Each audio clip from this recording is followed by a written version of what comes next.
Yes, I think we're good. Hello, hello, hello. Welcome back to the channel. I'm Captain Quasar, and welcome back to another live stream. It's a Tuesday today. I wasn't here yesterday because of Decoration Day, Memorial Day. Look up the history for those of you who don't know. Interesting history indeed, that they want you to forget. But happy days to all. I hope that at least some of you got to enjoy that 3-day weekend. I did not, but it's my day off today, and that's why I'm streaming. I'm here, I'm happy, and I'm ready to go. How's everybody doing? Everybody feeling good? We got some stuff to talk about. We got some Instagram posts for some fun, you know, to start off our week right. Then we got some Reddit posts, some interesting discussions. I will say I've ignored the Ray stuff for quite a while, purely because, like, I don't know, I don't like to stir the pot unnecessarily, but I feel like it's simmered to the point where it's become necessary, so I do want to talk about that today. As well as some other updates from the Noah Samsen situation. I don't even know what to call it at this point, but he's still having some troubles, but they're the same troubles as always, so kind of redundant, but we'll get to it. And then some videos about the lawsuits as well. Yes. Oh yeah, and then there was one other video that I had pulled up, but that's besides the point. After Dark is today. There is an After Dark today. No H3 until Wednesday, at least from what they said. Ethan said H3 on Wednesday. I like literally just checked to make sure. Ethan said H3 on Wednesday, and then Kate said After Dark on Tuesday. So I'm assuming that means they're getting a 4-day weekend. What?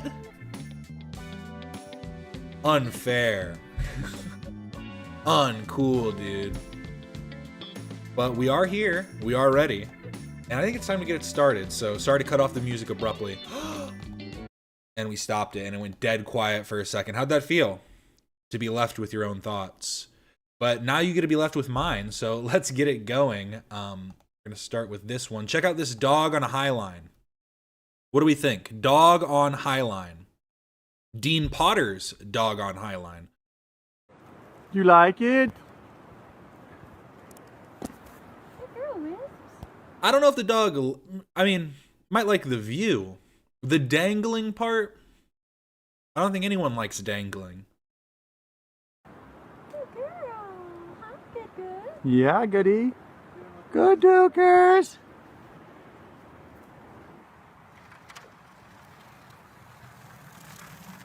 Good girl. Good. Yeah. Whisper, you like it? I think the dog's name is maybe Whisper. Yeah, they said Whisper. Dean Potter's dog, or Dean Potter put his dog on highline. He did. I'm wondering if this was made by AI. Just because maybe it's just a foreign, someone who doesn't speak English. ESL? English second language? Is that what it is? ETL, English third language. A real smarty pants. But yes. Don't know why I decided to start with dog on a highline. I just thought it would get our adrenaline going, get us amped up. The week's officially started. Sorry for the blurry camera, but thank you, Coach Sarkisian. What a name. Coach Sarkisian. Sounds like something from Star Trek. Go. Hey, David. Coach Sark here, man. I just want to let you know. It's Coach Sark. Let's go, Sark. Proud of the work you're putting in. Keep grinding, keep working, man, and all of your dreams and things in life are going to come true, man. He started hitting me with his brain waves. They overpowered me. The guy was holding his phone and just started shaking in his hands. He was like, "What's happening?" Doing your deal. Hook 'em, buddy. Go. Hey, David. Coach Sark here, man. I just want to let you know I'm proud of the work you're putting in.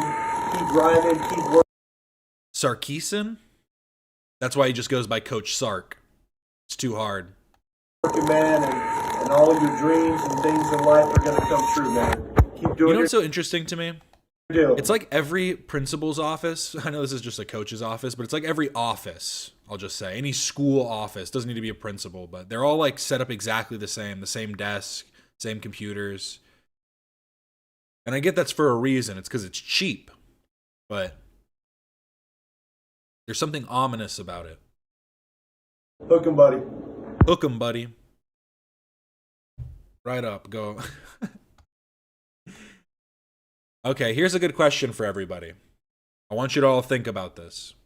Would you rather eat Jack in the Box for the rest of your life? Whatever the next thing is, I'm saying. Okay, let's just go to the next question, Jimmy. Yeah, sorry, Jimmy. That question was too easy. Who wants to eat a Jack in the Box for the rest of their life? There are quite a few options, but somehow none of it's good. You know, you'd expect it to be like, oh, a jack of all trades, master of none, but they really lean on that master of none part. Would you rather eat mustard on everything in your whole life? Or would you rather eat sardines your whole life? Mustard on everything my whole life. Should that be the fun poll? Would you rather eat mustard on everything your whole life or eat sardines your whole life? What would you rather eat your whole life? Mustards on everything or sardines? I have to agree. I think I'd go mustard on everything. I feel like I'd get numb to it at some point. Good choice, Jimmy. Would you rather eat Jack in the Box for the rest of your life? Whatever the next thing is, I'm saying. Honestly, you should have hit him with something crazy. You should have been like, well, you just chose to drink paint your whole life, so now you have to drink paint forever. Okay, let's just go to the next I one. eat sardines every day.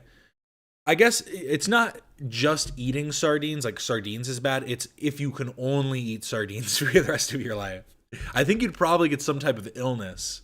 Like just putting mustard on everything, people will think you're a freak, but like I've seen weirder, I've seen weirder things. Jimmy, would you rather eat mustard on everything in your whole life? Or would you rather eat sardines your whole life? Mustard on everything my whole life. Okay, would you? Just that he was quick with it too. He didn't really have to ponder it the same way we did. It's the young, fresh heart of a child, quick on the draw. Kind of like this.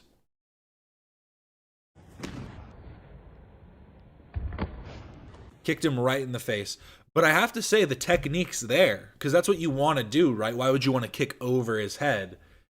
But it shows that he's got the right idea.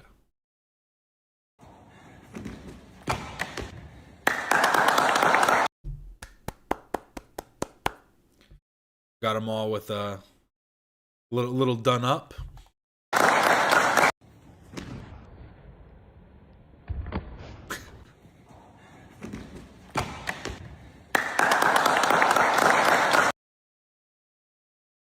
Sardines have almost no mercury. Can eat every day.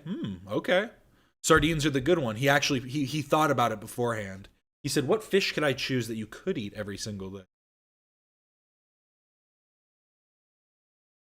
That's what these kids do. They eat sardines every day, and that's why they're able to do such impressive kicks. You don't think about these things, but diet is it's important. Bowling, y'all. Turkey, y'all. El hueso, y'all. Bowling, y'all. Turkey, y'all. Let's go to Hueso, y'all. Turkey, y'all. El Hueso! El hueso. You're my turkey, boy. Turkey, y'all. El Hueso. I still go. El Hueso.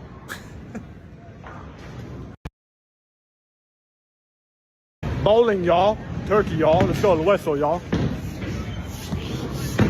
Turkey, y'all. El Hueso! You're my turkey, boy. Turkey, y'all. El Hueso. You got that turkey. Shout out him. Shout out, I don't think this is his actual account, or maybe it is. SpideytheGOATPerez.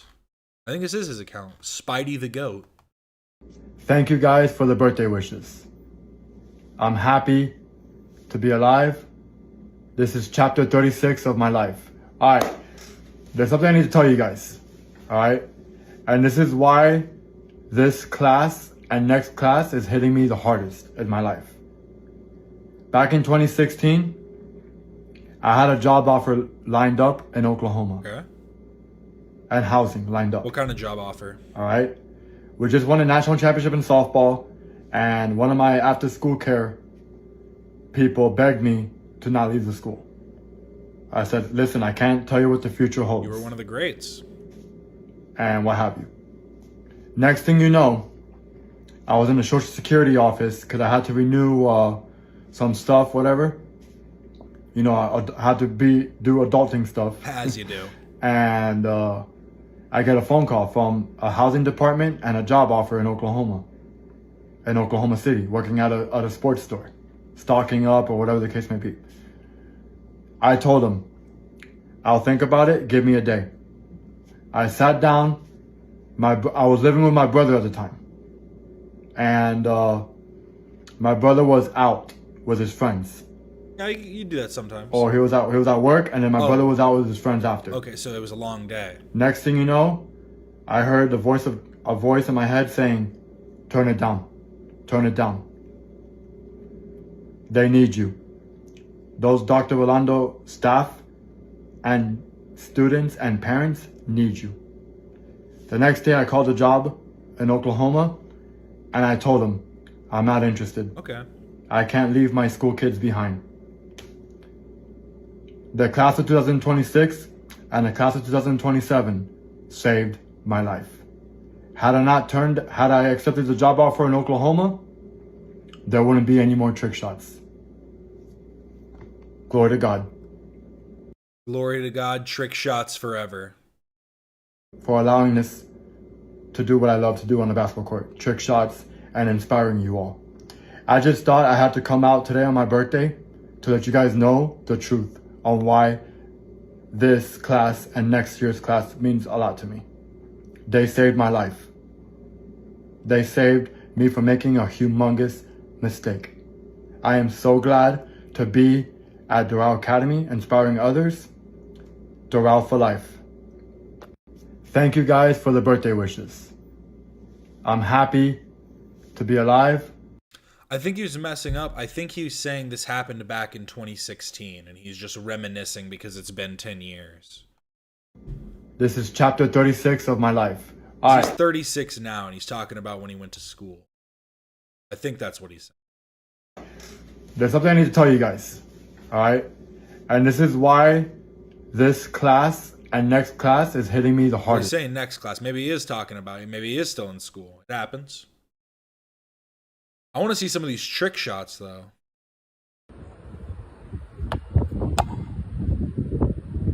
I mean, your head was blocking it, but it did go in. I'll give you that. It did go in, but your head was just blocking it. Oh my God, that was first try. Dude, perfect.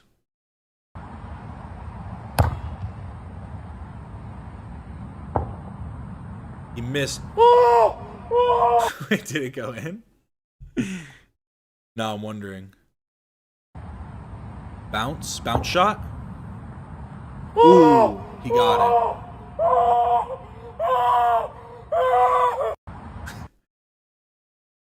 it. Watching people freak out over trick shots is always kind of funny.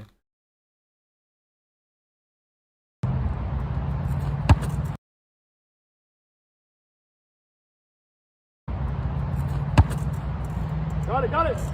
Oh! Oh! Oh! Oh! Well, that's interesting. He celebrates like the exact same way each time, like a video game. Oh! Yes! You did it! Let's go! It's his go-to celebration animation. Trick shots for the Ute.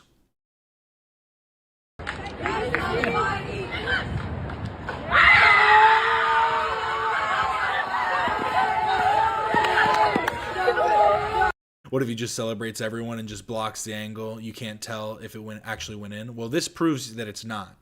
It proves that he's actually a trick shot legend. And he's doing it in front of children, so he's not faking it like Dude Perfect. Dude Perfect, they'll do like 1,000 shots on it and then be like, whoa, we did it, that's crazy. They've started showing it now, showing all the mistakes, all the misses. But it seems like SpideytheGOATPerez He might be hitting these first try. He said first try on that other one. Just saying. Seems like he's better than Dude Perfect. The bucket shot. Real buckets. Real buckets. It's too small to really be talking about, I've got to be honest. The ringing of the bell on the day of Pentecost. English, mid-Pentecost. Meso-Pentecost. And my silent blessing at the end. I feel like this guy, he wasn't a good enough drummer, and so he decided to do this instead. He's like, this is just the next step down. He was trying to be in some type of like,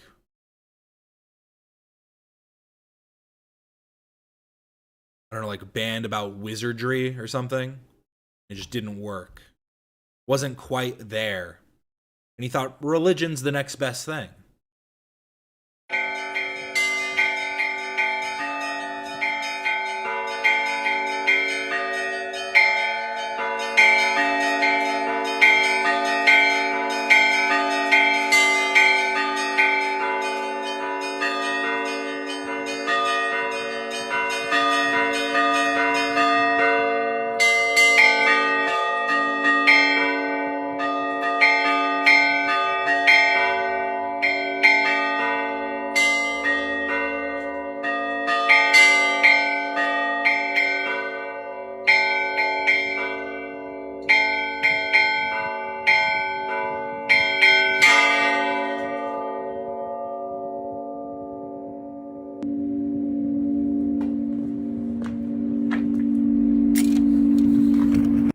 Thanks, big dog. Oh no. Ah! Ah! Alex the Fiction's coming for me. Stay out of California. No! Imagine. Alex the Fiction's gonna walk me down if I ever step foot in California.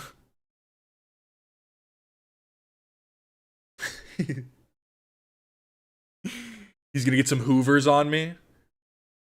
Alex has all the connections. I mean, dude, and everything in LA has been jolly good. I mean, This is gonna be Alex if I ever step foot in LA. and I just gave your auntie Hollywood in Hollywood. Open synapses in her brain that only Molly could. I just gave your auntie Hollywood in Hollywood. Open synapses in her brain that only Molly could. Mr. Show Me Your Crystal was an angel. She gave me the godly goods. I'm talking, how far is heaven? Clean me up with her sloppy puss. You keep making that face, I'll introduce her to the fucking cocktopus.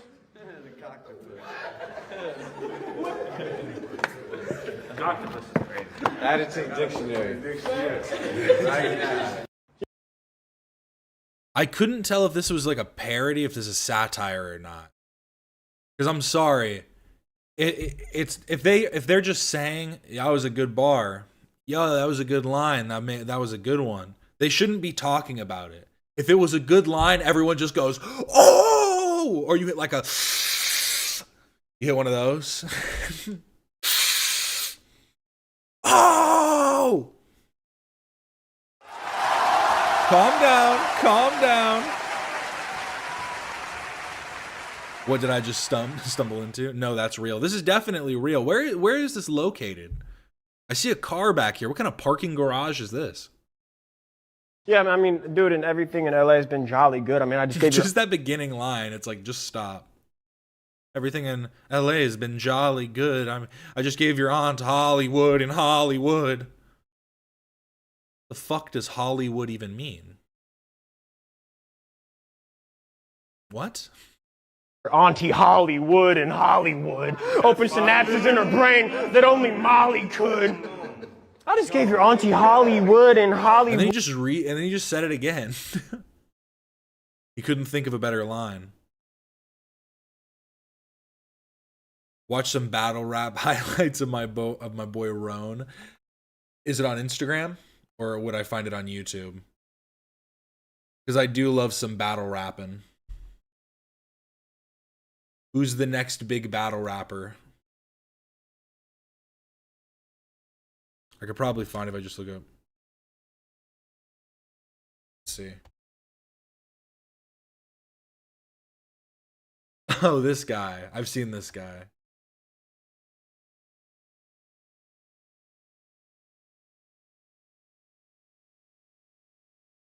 Get your girlfriend's dog when she comes through the East Bay. Then I'll pay Michael Vick to abuse it each day. I'll bring it right up in the room if she refused to be. No, this one isn't it. You got to be better, guys. If you're going to do a battle rap, it has to be specific to the person that you're addressing. You can't just be saying just random stuff. Yo, I'll get your girl.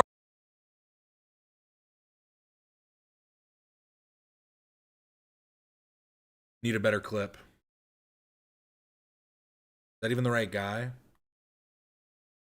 Some of these white battle rappers, they all look the same, but they also look different in every clip. Here, while I'm trying to find one, check this out. What do we think? Little maneuver. Little maneuver for the stage. Just absolutely obliterated his guitar. I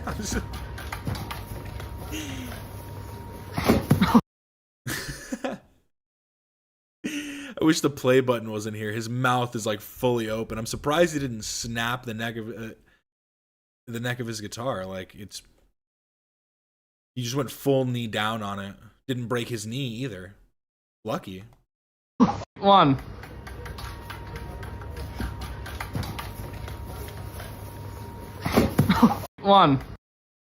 It works. Coctopus is creative. Okay, maybe I just don't see it.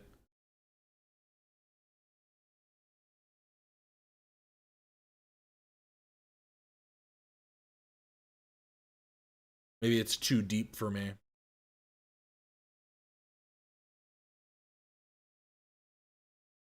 Yeah, I'm going motherfucking white boy crazy. What the fuck?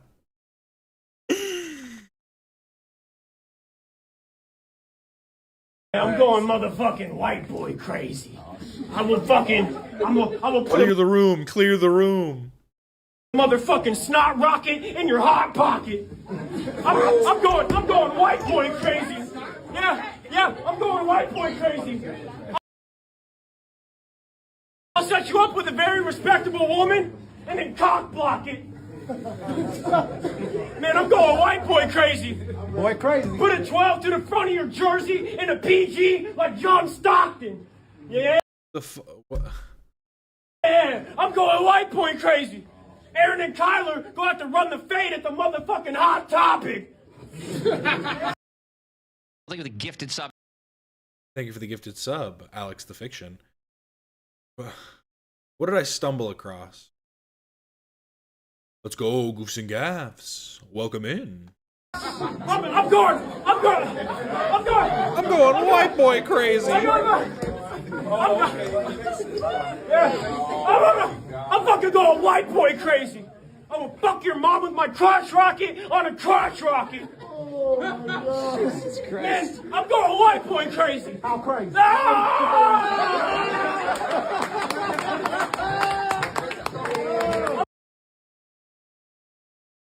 Some Juggalos battle rapping. Now that's something I could get behind.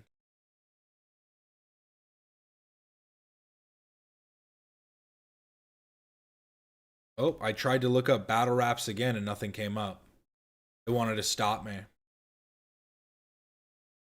Am I afraid of oversaturation? Like they might relegate the kid? Less than a year ago, I have former mentors telling me to quit. He can communicate with fish.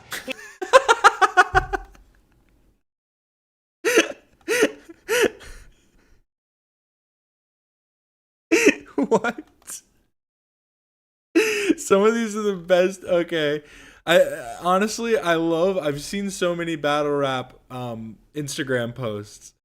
I didn't realize that all I had to look up was Roan battle rap and I'd be given like so many different battle rappers, but they'd all be hilarious. can communicate with fish. He talks to sharks and otters. I'm just kidding. You can't swim because you walk on water. He's a god. Fire. Shoot, speaking of water, can I get some water? Can I get some water? Can I get some beers? Dude, how freaking awesome is this guy? Freaking thoughtful all the time. He's dropping into mine.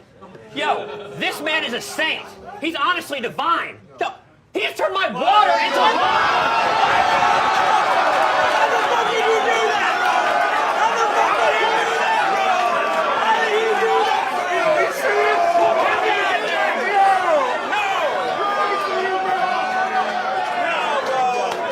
He can communicate with fish. I just love that. Just leave it there. Oh, I just love that as the beginning line. He can communicate with fish. It's battles but compliments. He's uplifting.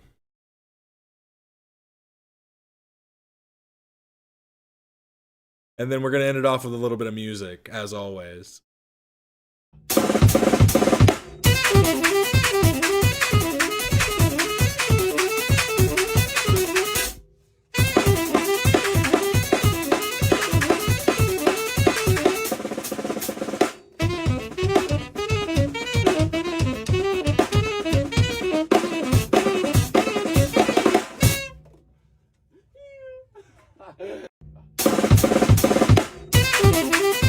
That one's pretty good.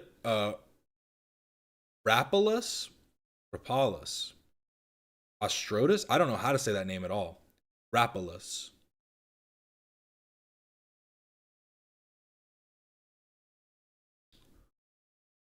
I'm not gonna try anymore. Shout out you. Great stuff. And then another great piece of music from Will Smith. Yo, Edward Jackson Project. An iPad never sounded so immaculate. Thank you for providing the smooth Saturday vibes. I just thought it was funny that it was posted by Will Smith, but yes, go check out Edward Jackson Project. Always a vibe.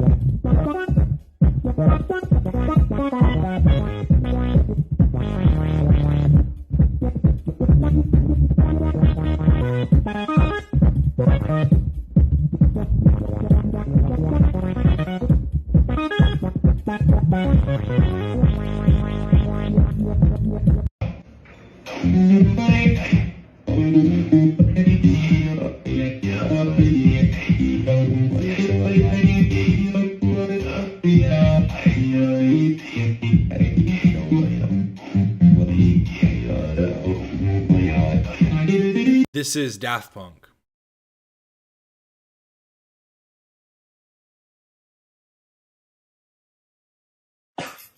Let's see what it does.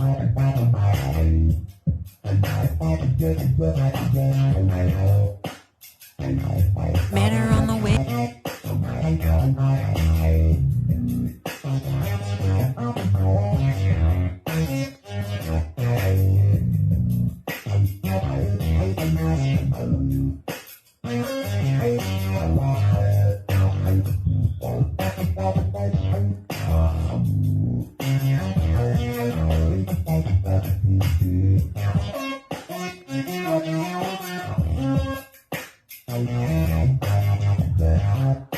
Electrifying. Feels like I'm in a downtown subway on like an alien planet. You know what I mean? Watching all the cast of characters walk by. This was sent by Oopa Troopa. Let's see what this is.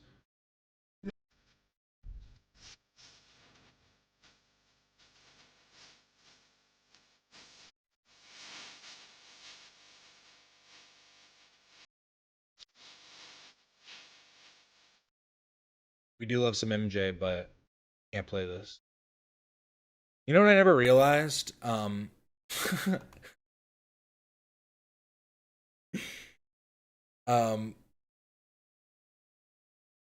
was just thinking like, what's his name?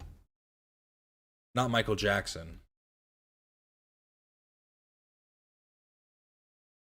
Yes, Steve Smith from American Dad. You know, he's a good singer, right? You know that? Who here knows that?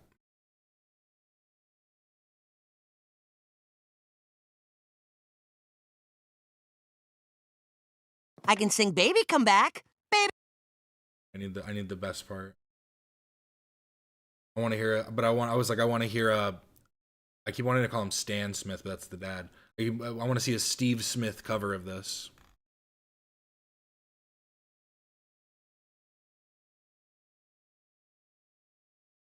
Postcards, birthday cards, eBay or slot cards. I get it while it's hot now. If a letter makes you wetter, then it better, ready, better, it's mail.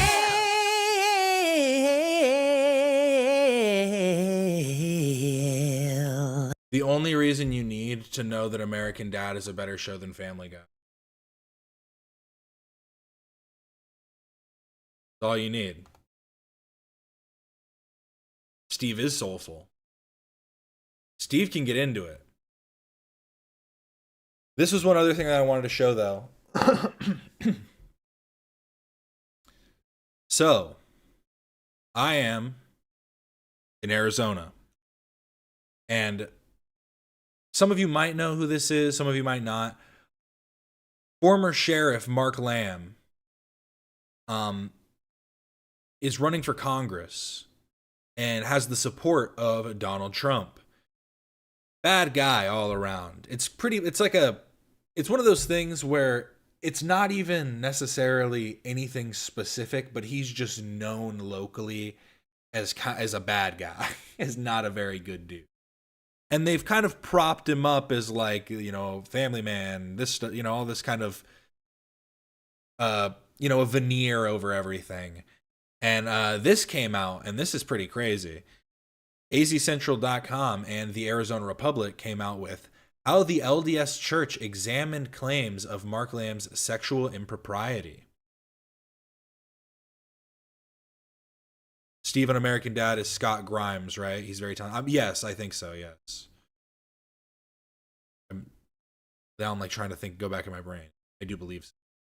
But yes, this is quite interesting. A warning, the graphic content in this video may be disturbing. Viewer discretion is advised.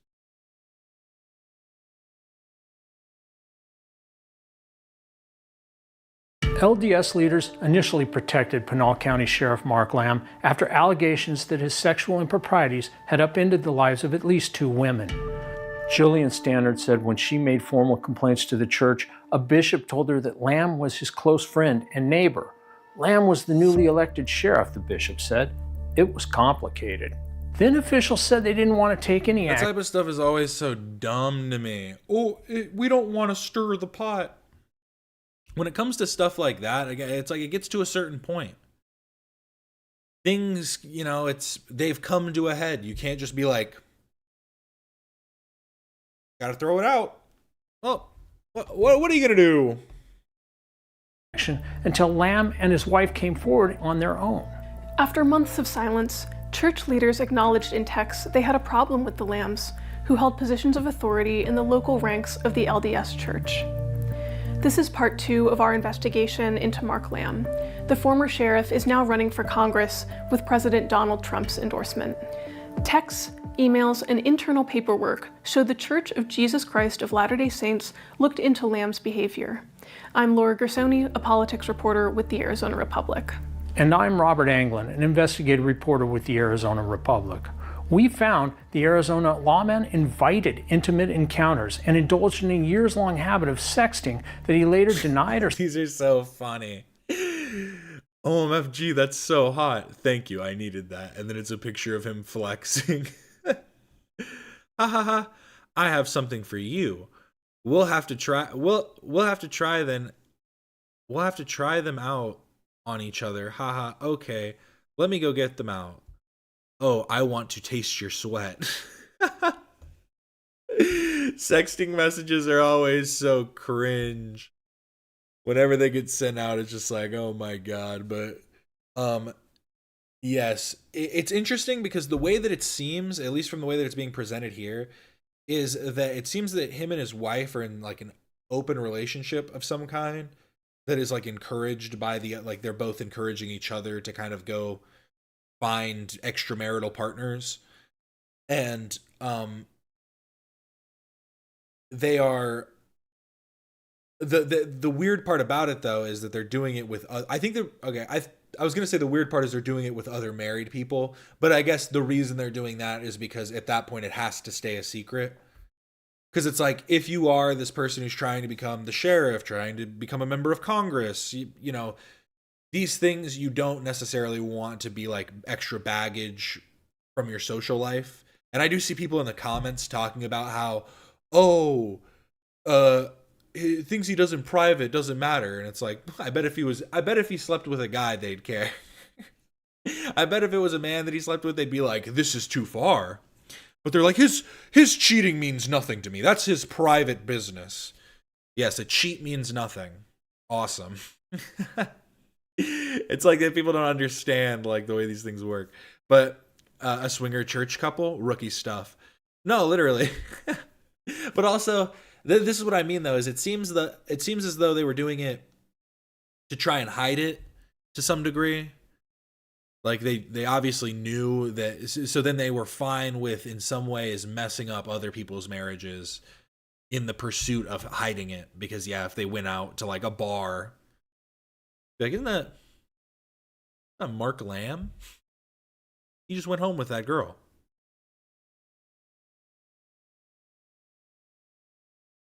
Mark Lamb is literally walking Phoenix in Eddington. It's crazy. Being gay is worse than cheating, heathen. You don't understand. Haven't you read the Bible? I went to church a few times. Sought to conceal, sometimes with threats or intimidation. Mark Lamb did not respond to a I have zero room to kink shame. I don't think you should kink shame. Like if you wanna be a cuck, if you wanna have an open marriage, whatever, that's your prerogative. But I do not think that you should upend the lives and marriages of others in the pursuit of your sexual proclivities. But that's just me. I was seeing actually recently on a podcast, on Stavros's podcast, Stavros Halkias. They do a lot of call-ins, and there was a man who called in who was talking about how he was having sex with a married man. And he was like, I just thought this guy was like a closeted man. But then when I went there, I found out he was married to a man. So he's just cheating. And then all of a sudden this guy felt bad about it. When it's like this guy was cheating regardless. Adding on these extra little bits here and there don't really mean a whole lot to me. Well, we shouldn't be mad at Mark Lamb. We should be mad at the wife, the one who cheated on her husband. It's like, yeah, well, we can kind of understand that both things are wrong. You know what I mean? Like, I don't put the full blame on him. Sure, they can equally share bits of blame. But, like, that's the whole thing, right? When you see, like, a video of a guy, like, fighting the guy that his girlfriend cheated with, a lot of the time I agree that, like, you should be mad at her. Shouldn't fight her, but like shouldn't fight anyone. But I do understand. It's like there's a level of like they couldn't have known, or they couldn't have not known that I existed. Like if I live in this home or something, there's clearly a male presence here. So this guy is just willing to. This guy's willing to not care about that, I guess, and so I'm gonna feel some type of way about that. I don't know. Again, it's just, I don't think there's any reasoning you can give for the cheater or the person they're cheating with on some level. And the fact that they've done it with multiple marriages, because it was both him and his wife. Because his wife was sleeping with somebody who was also married, and then that guy's wife found out, and then came out with the messages or something, I think. Or I think they get into it. I'll let it continue. Detailed list of allegations sent to him and to his campaign. Stannard was one of the women who says he tried to silence her. She had just gotten married to one of Lamb's closest friends. These dubs they're wearing. Oh, is this for like Mormonism? Is this like when they become is this their special underwear, their magic underwear? No, is this when they get baptized, maybe? Tried to silence her. She had just gotten married to one of Lamb's closest friends in 2017. She said just weeks after their wedding, she discovered evidence that her new husband had a years-long affair with Lamb's wife, Janelle, and Mark Lamb secretly encouraged it, she said. Lamb was part of a Facebook Messenger group chat with Stannard's husband and another woman, screenshots show. Stannard said that chat included photos and conversations about sexual liaisons. She was horrified. Stannard said her husband confessed and gave her access to his phone and computer. She saw naked photos of women, including Janelle Lamb, along with a trove of messages. She downloaded all of it. Janelle Lamb did not respond to interview requests. Stannard was determined to have a reckoning against the Lambs for what she saw as betrayals of her friendship and the core church principles of faith and family. She took her evidence to the people she trusted most, church leaders. Yo, I didn't even think about this. The next time the missionaries come, I'm totally gonna ask them about Mark Lamb. I talk to them every time they come by. I'm gonna be like, hey guys, you heard about this stuff with Lamb? That's crazy. They'll be like, oh no, that's not that close to us. Like, they're gonna act like they haven't heard about it. I'll be like, I know you guys know. I know it gets around the church. Don't try and pull wool over my eyes. Stannard said when Lamb found out she had reported him to the church, he got in her face and told her there would be collateral damage if she kept talking.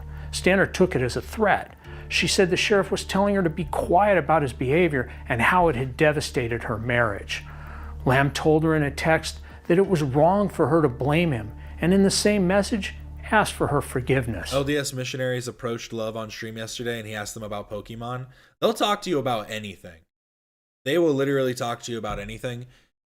And I was talking to them about this last time, that one of the things that I do like about like what they do, obviously, and I was explaining this to them too, that I have issues with the like historicity and like there's just a lot of issues to be had with Joseph Smith, with the history of Mormonism and the Mormon faith. But what I do appreciate is that they try and meet people where they're at and try and like spread their message that way. Because it's not necessarily that they're trying to like enforce or instill anything upon you. All they're trying to do is like open you up to the ideas of belief, at least in that moment. I imagine if you go to the church, it might be a little bit more forceful, it might be a little bit more controlled, whatever. But that's why you're a free thinker. Believe what you believe. But I don't know. It is nice to see that they like they're willing to talk about anything. They learn different languages to be able to go and discuss different things about different religions. Because I was talking to them about the idea of like, you know, if there's people living in some remote tribe and they've never had access to Christianity, I think that it's completely understandable and reasonable to say, and this also goes for everybody that existed before Judaism even existed, or before Christ died for our sins, that the idea of like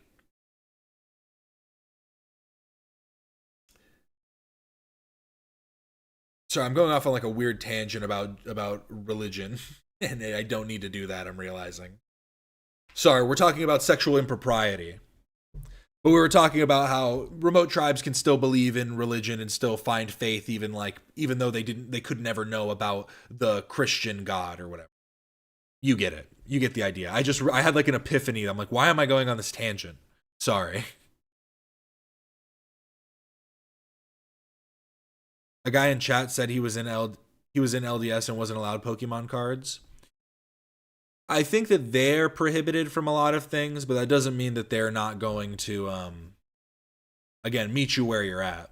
Like, it's like any type of missionaries. There's Christian missionaries and stuff too, like other types of other denominations.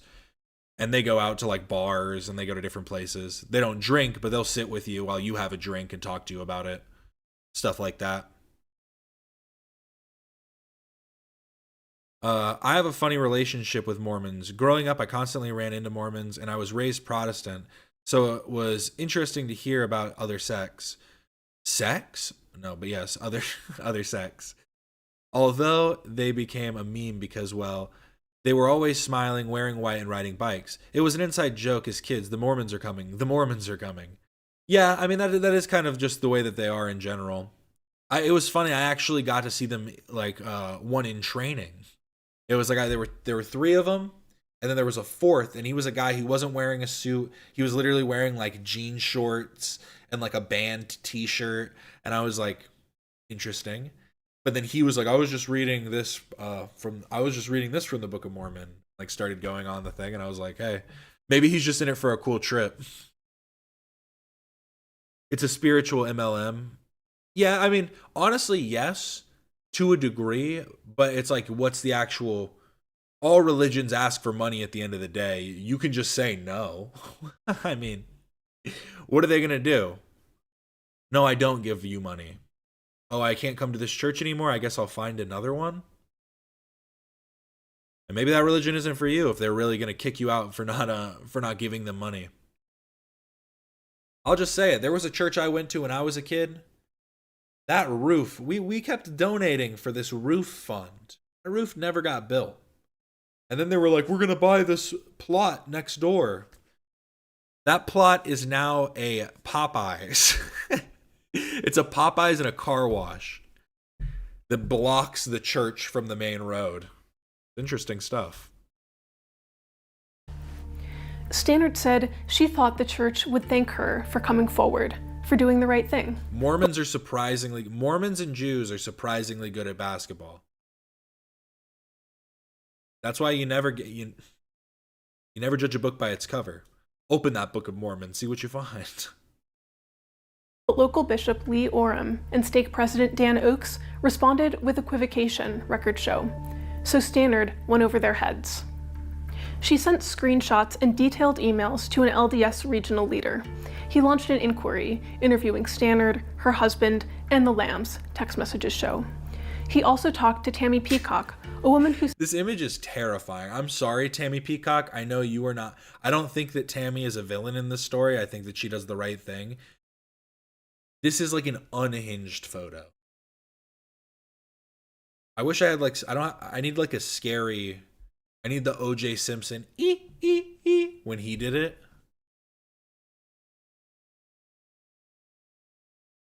O.J. Simpson knife prank. After we finished filming, OJ said to me that he had a surprise for me, and I genuinely was surprised. I think it was his idea of a joke, and this is it. I need to do it with OJ's though. Look how jolly this guy was.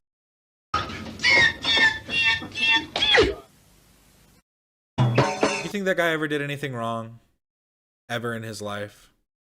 Said Lamb threatened her to keep her from posting about their relationship online. Church leaders appeared to take Stannard and Peacock's claims seriously, but Stannard said the church offered no closure.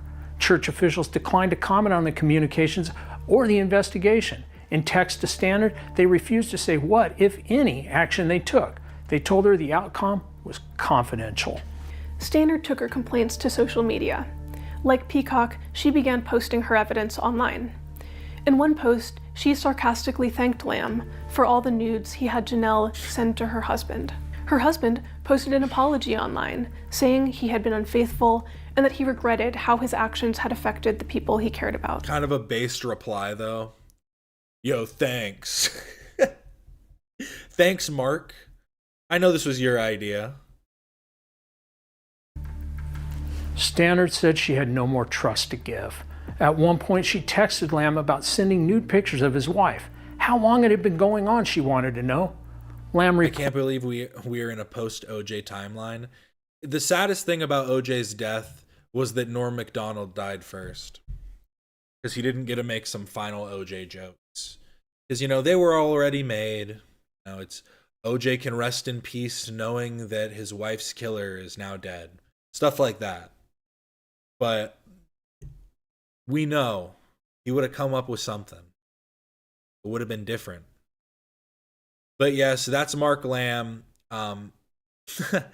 Really just look up Mark Lamb LDS Church if anybody is ever in support of him and you need just need something real quick to send him. First palm tree in Phoenix? Welcome to PHX Stories from the city of Phoenix. Palm trees are everywhere in Phoenix. They grow well and thrive in our hot summers. But the palm tree is not native to the area, and before 1880 were virtually unheard of here. Historian Steve Schumacher has the story of... Wow! No, but that's not why we're here. We're here to discuss this title. And this title does have something to do with Nate. Nate's the ex-mod? No. But this message goes out to Nate first. Nate, Ethan's hands were not clean when he manhandled your piece of bread. And here he is, letting little Alfredo down. Can I just say, animal bellies are so cute. Look at that. Look at that right there. Look at his little tummy. Aww. Oop. Zoomed in too much. The chat's sorry you're blocking him. Aww. Belly scratches. There we go. Perfect. No, Ethan, he's gonna pee on me. Stop. But yes. Just a little Alfredo bread. Doggy pits hands. Just hands in the doggy pits. No big deal. Nothing major. Oh no, the time's moving so fast. Sorry, we've been goofing for so long. It is time to get into the actual stuff. Okay, they are starting at 11:30 today, though. So they're starting at 11:30, so we will have time to get to Noah Samsen. I just keep looking over at my other monitor and keep seeing Noah Samsen like this, and I'm like, he's upset. He's upset we haven't talked about him yet. Hey guys, today I'm going to present you a I question. was like, why is Lust talking? I'm sorry.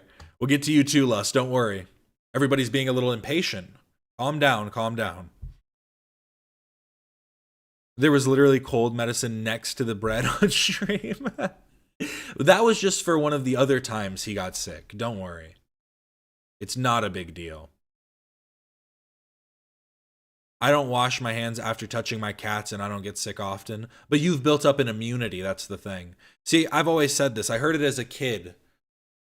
It was on an episode of Malcolm in the Middle. Most of the things that I remember are either from Malcolm in the Middle or King of the Hill. And Alex says that people who watch SpongeBob just reiterate SpongeBob jokes over and over again. I have a few other jokes that I pick from, you know, it's like some people have The Office, some people have Parks and Recreation. I have Malcolm in the Middle. But you just gotta pick a piece of gum off the bottom of a bus seat every once in a while and chew it. Builds the immune system. It's a disgusting thought, but honestly, it's kind of true as well. You know, he was on to something with that. Shout out Reese. That was on the Halloween episode. That's what my brain's filled with. But now it's also filled with this.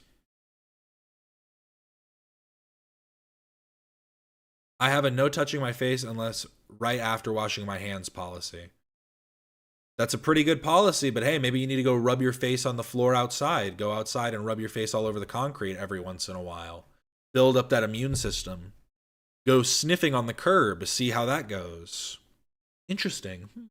What is this aroma? Oh, the paint's still not dry. That's why. Oops.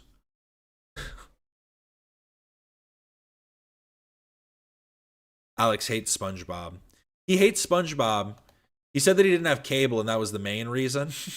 But he said one of the reasons is people just use the same jokes over and over again if you love SpongeBob. And I will say they're overdone. And SpongeBob got bad at some point. But how many people do you see going around being like, the hash-slinging slasher? Nosferatu? I see that's like more like a Rick and Morty thing. I'm Pickle Rick, Szechuan sauce, all that. But yeah, speaking of Nate, you know that thing I was just talking about, Nate? Nate speaks out about Ray's behavior that resulted in her being fired. So we are talking about Ray. I'm hoping this discussion doesn't take too long. I think it's only a few posts here. But basically, this whole thing started because of a Instagram story that was made by Ray, because she just, and I'm sorry, I'm just going to kind of be honest here. I've been holding my tongue a bit, and I realized I said this before about, maybe I said this all the way back about Jake Doolittle. Maybe that's how long it's been. I said that I was going to start just being honest, and I need to start being more honest about people, because I don't find myself to be rude. I don't find myself to be abrasive. And so I need to just start being honest about the ways that I feel about the ways people act.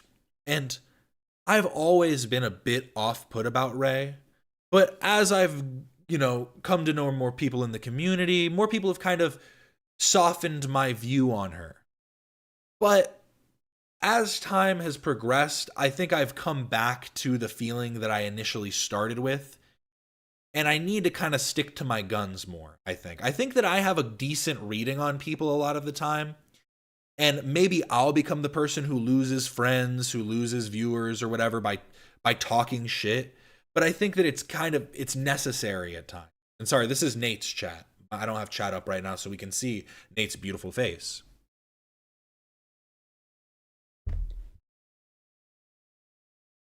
Okay, I'm glad to see that the chat's pretty Ray is the GOAT. I'm glad to see chat's pretty in agreement with me on this, because it's not even necessarily like, oh, you're the worst person ever, or this and that. It's literally just, I need to be more honest when I'm seeing things that I dislike, and it isn't necessarily like manipulative language but it's just, there's a certain tone that she's always taken, and you can tell that it definitely stems from the abuse that she has faced, but that doesn't excuse the behavior that you have in the future, and like and that you have currently. And I think one of those things is she has very attention-seeking behavior that I think that like isn't going addressed enough, and it definitely stems again from childhood abuse and stuff like that, but it can express itself in different ways, and a lot of those ways can be very, very toxic. Pope Diorio's stream radicalized me about Ray. Like, when she was trauma dumping on the pod, it felt a bit weird, but you felt like an asshole if you said anything, so you changed your opinion. Yeah, like, and that's the thing is, because I'm understanding on some level, and I'm not going to discredit anything, because that's not the point. But again, it's about correcting people shouldn't stop. Like, because I don't know, I feel like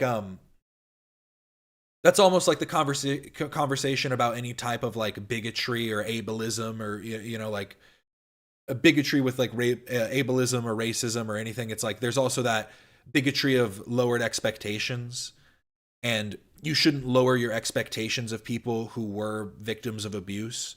Like, you know what I mean? It's like somebody who was abused as a child shouldn't be seen as less of an abuser when they like commit abuse. It should just be like a part of the equation that we then we talk about, but the actions done are still the actions done. And again, I'm talking about this kind of all theoretically in the moment right now, because we're going to talk about the actual situation that happened. And it all started from this post. Nate might read it too, but I'll just read it really quick. I just want to make it clear I didn't delete it because of people like this dumb fuck. I deleted it because, yeah, it felt right to do. I saw this message after deleting it. I was fired because of their shitty rape victim advocates who don't believe it and or genuinely care when I could bring them my strife. I was told I was assuming that she was getting abused and wanted out. And I have easy proof of this. And here's the thing. I don't know what conversation she had with Ethan, like in private.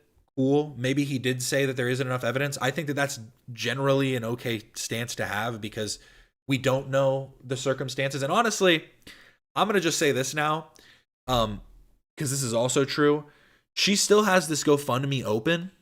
Maybe this is supporting it. I don't know if showing this is supporting it. Someone sent $1,000 in the last 8 hours.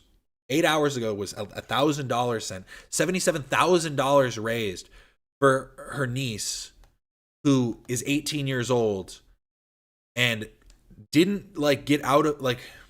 There's just so many like levels to this. People were donating money to save her niece, to free her from this abusive situation. Her niece turned 18. It wasn't like she was rescued in some way. How much is a plane ticket? And how much of this money did you spend? Because she talked about this. Oh, I'm hiring a private investigator. What did she hire this private investigator for? I'm not trying to be rude. I'm not discrediting any of the abuse that happened. But were you hiring this private investigator in the hopes that they would be able to discover abuse that you would then be able to use in like some legal case against their abusers? Because I'm sorry, it's like at a certain point, yes, you can bring this to the police, but adding all of this extra like stuff into it is only going to like prolong the trauma. If they have all this money, the best thing that they could do is like get some type of therapy, do these other medical things that they're talking about. Apparently they need like fillings and stuff like that too. $77,000 seems like enough depending on how much has already been spent. I'm just like, it just doesn't make a whole lot of sense to me. Does anyone know what she means by advocates? I feel like that's just her trying to get around not calling them rape apologists. I feel like she wanted to be like they're rape apologists, but is like, no, that's too harsh. They're shitty rape victim advocates. They're not even like not rape victim advocates. They're just not very good at it. Ethan wanted more evidence because Ray had been non-contact for over a decade with the niece. But here's the other part. She said she was no contact with the niece, but she also at one point had stated that she was in contact with a family member who had given her, or who like was in contact with the niece in some regard, or at least like knew about where the niece was, or knew about, like there was a point in which she had come in contact with another relative that was also trying to rescue her niece. And so it's just like there's all these different like things and different like moving parts that, again, I don't think discredit her, but just show that she does not have the grasp of her life in the way that she should to try and like improve the life of her niece. Because I'm sorry, at this point, like two adults with $77,000, or we'll just say half of it got used. We'll say most of it got used. There's $27,000 left. They used $50,000 to find her for some reason. Even if they only have $27,000 left, that's some people's yearly salary. Like, you can live off that. You can make that work. I'm just like, there's too many things here. And then we have, this is all before we even get into the situation. I'm just like, Ray was, yeah, this is what we'll get into. Sorry. No spoilers. Come on, Breeze. So, if you guys don't know, Ray was a mod for oh yeah, and sorry, this post that she made calling them shitty rape victim advocates was in response to somebody saying, no one asked for this. Stop asking for money for tattoos. You got fired for this exact shit. Because she posted her Cash App asking for tattoo money as she has $77,000 raised to save her niece. I'm just like... She let this thing out recently. She said, I was fired.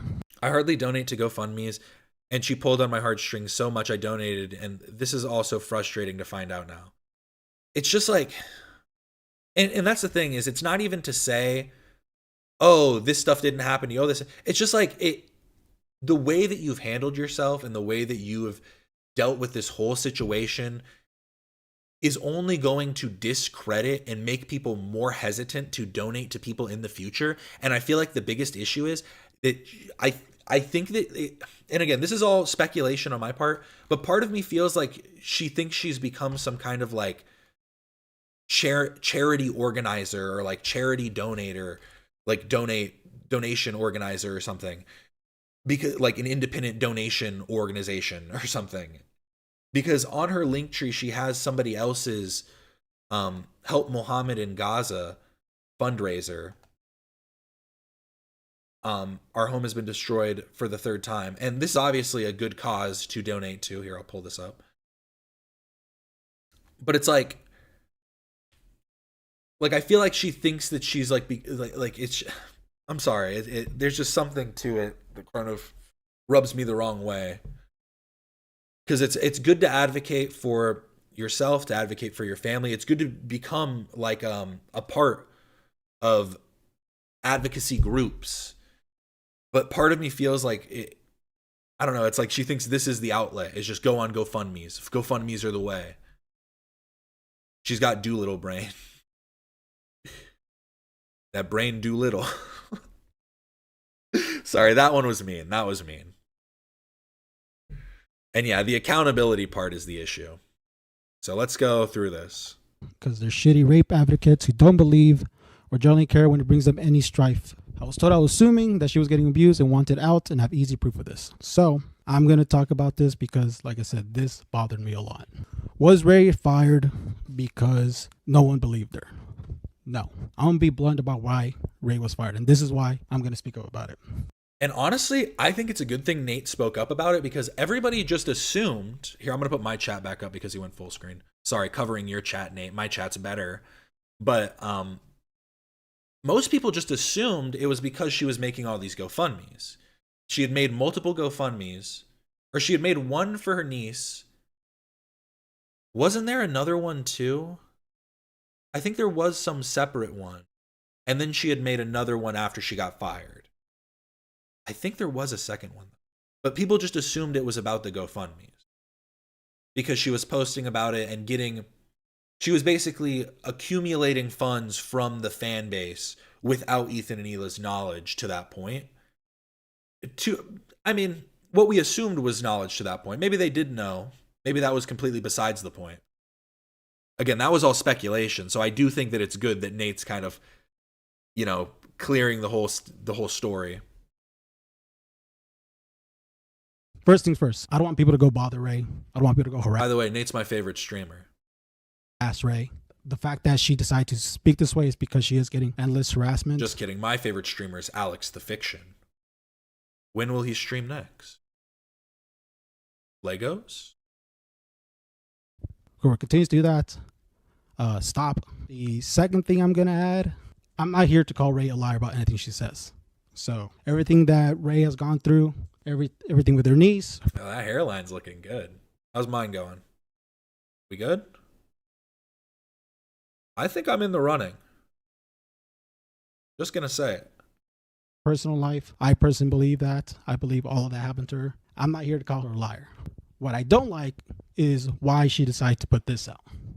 Right? So to give it some more context, Ray essentially put up a Cash App link or something like that, saying that she wants money to get a tattoo. Obviously not a bright idea. You shouldn't be asking money for a tattoo. What I assumed is Ethan asked his lawyer to help her, and the lawyer told him to distance himself from her.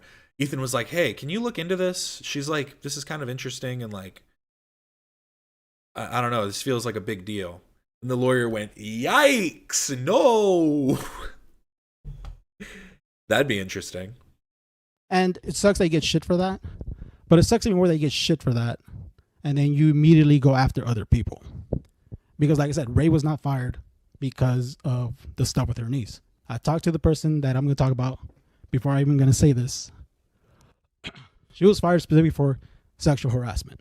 And that's why it bothers me so much. The fact that she's going after Ethan and Neela, call them shitty rape activists. Ray was specifically fired for sexual harassment, which may be a surprise to Ray, So Ray needs a date for her to remember. From my understanding, this happened on January 9th, 2026. And it sucks that, like, it's one of those things where it felt like we were going to move on from it, right? It's like the president happened to. They talked about it. They let obviously H3AD know. They took action. They decided to let her go. Created no fuss. Just a bye-bye, right? And, you know, I thought she moved on with her life, but I guess not. And Ray might be confused as to, like, what are you talking about? The reason why Ray might not remember the sexual harassment she did is the fact that she was apparently super drunk.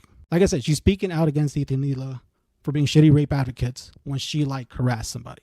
I guess, like, what I want Ray to get out of it, because I said, I don't think she recalls what happened because she was so drunk when it happened, from my understanding.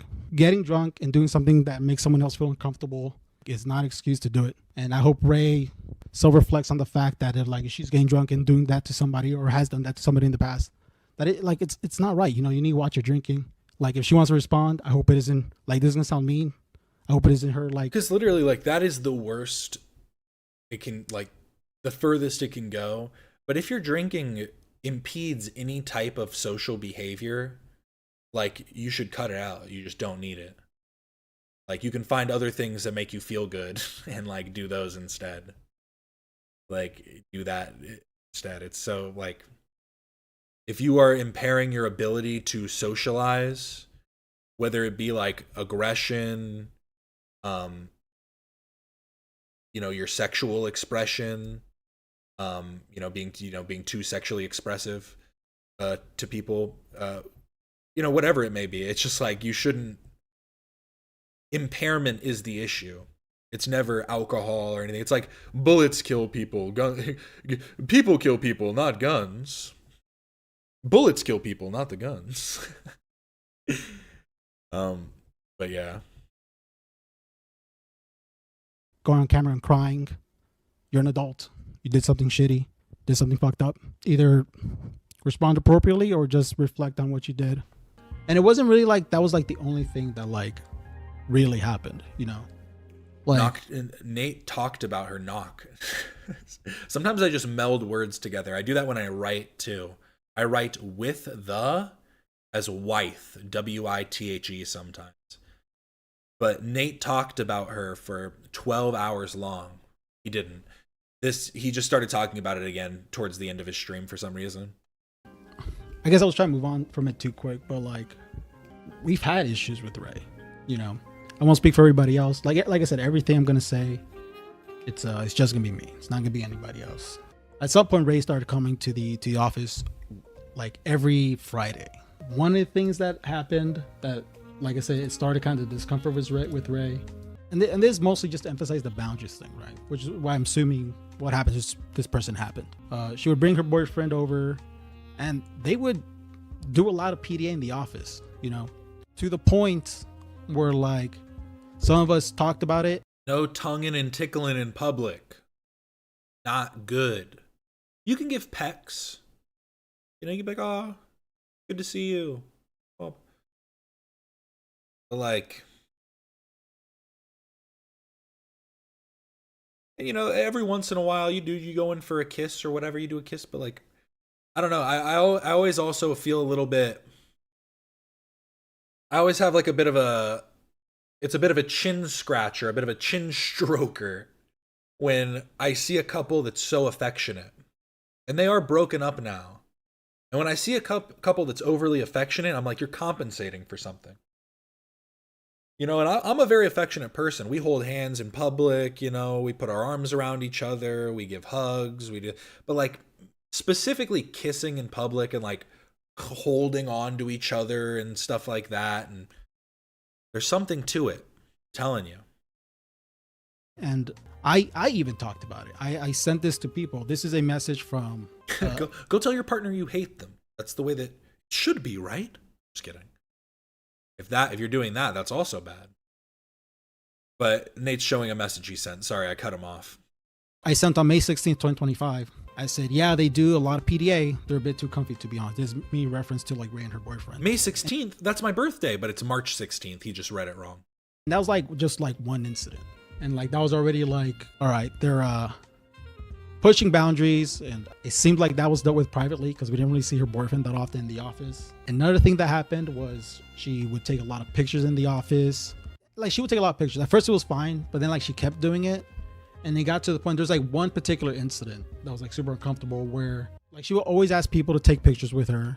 And then one time she asked somebody, can I take a picture with you?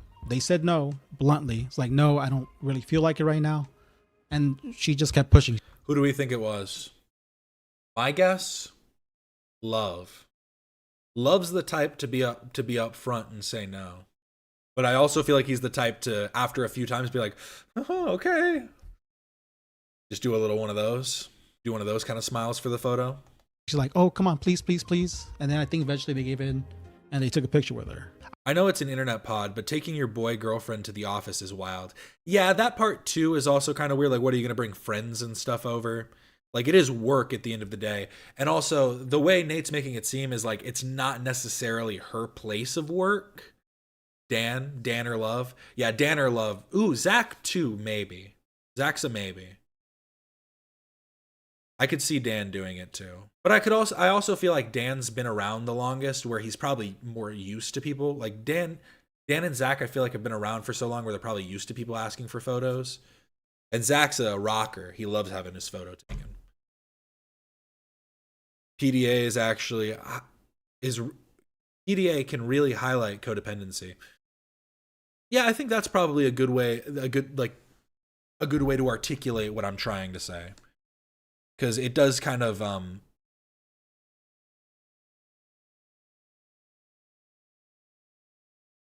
because I guess it can highlight codependency, and then I guess what the issue stems from is it's a need for codependency, but it might not necessarily be being expressed evenly, and that's also not necessarily the healthiest relationship to just have in general, because you're never going to get enough. I heard about that, and I also personally reported that. And I think she confronted the person who she thought that the person. Oh, wow. That's interesting too. Honestly, shout out to Nate, and honestly, just shout out to the crew in general, because it does sound like even though they are friendly and stuff, I do like that they do have this workplace environment established to be able to feel comfortable enough to report it to HR or whatever, you know, to kind of keep things on the right path.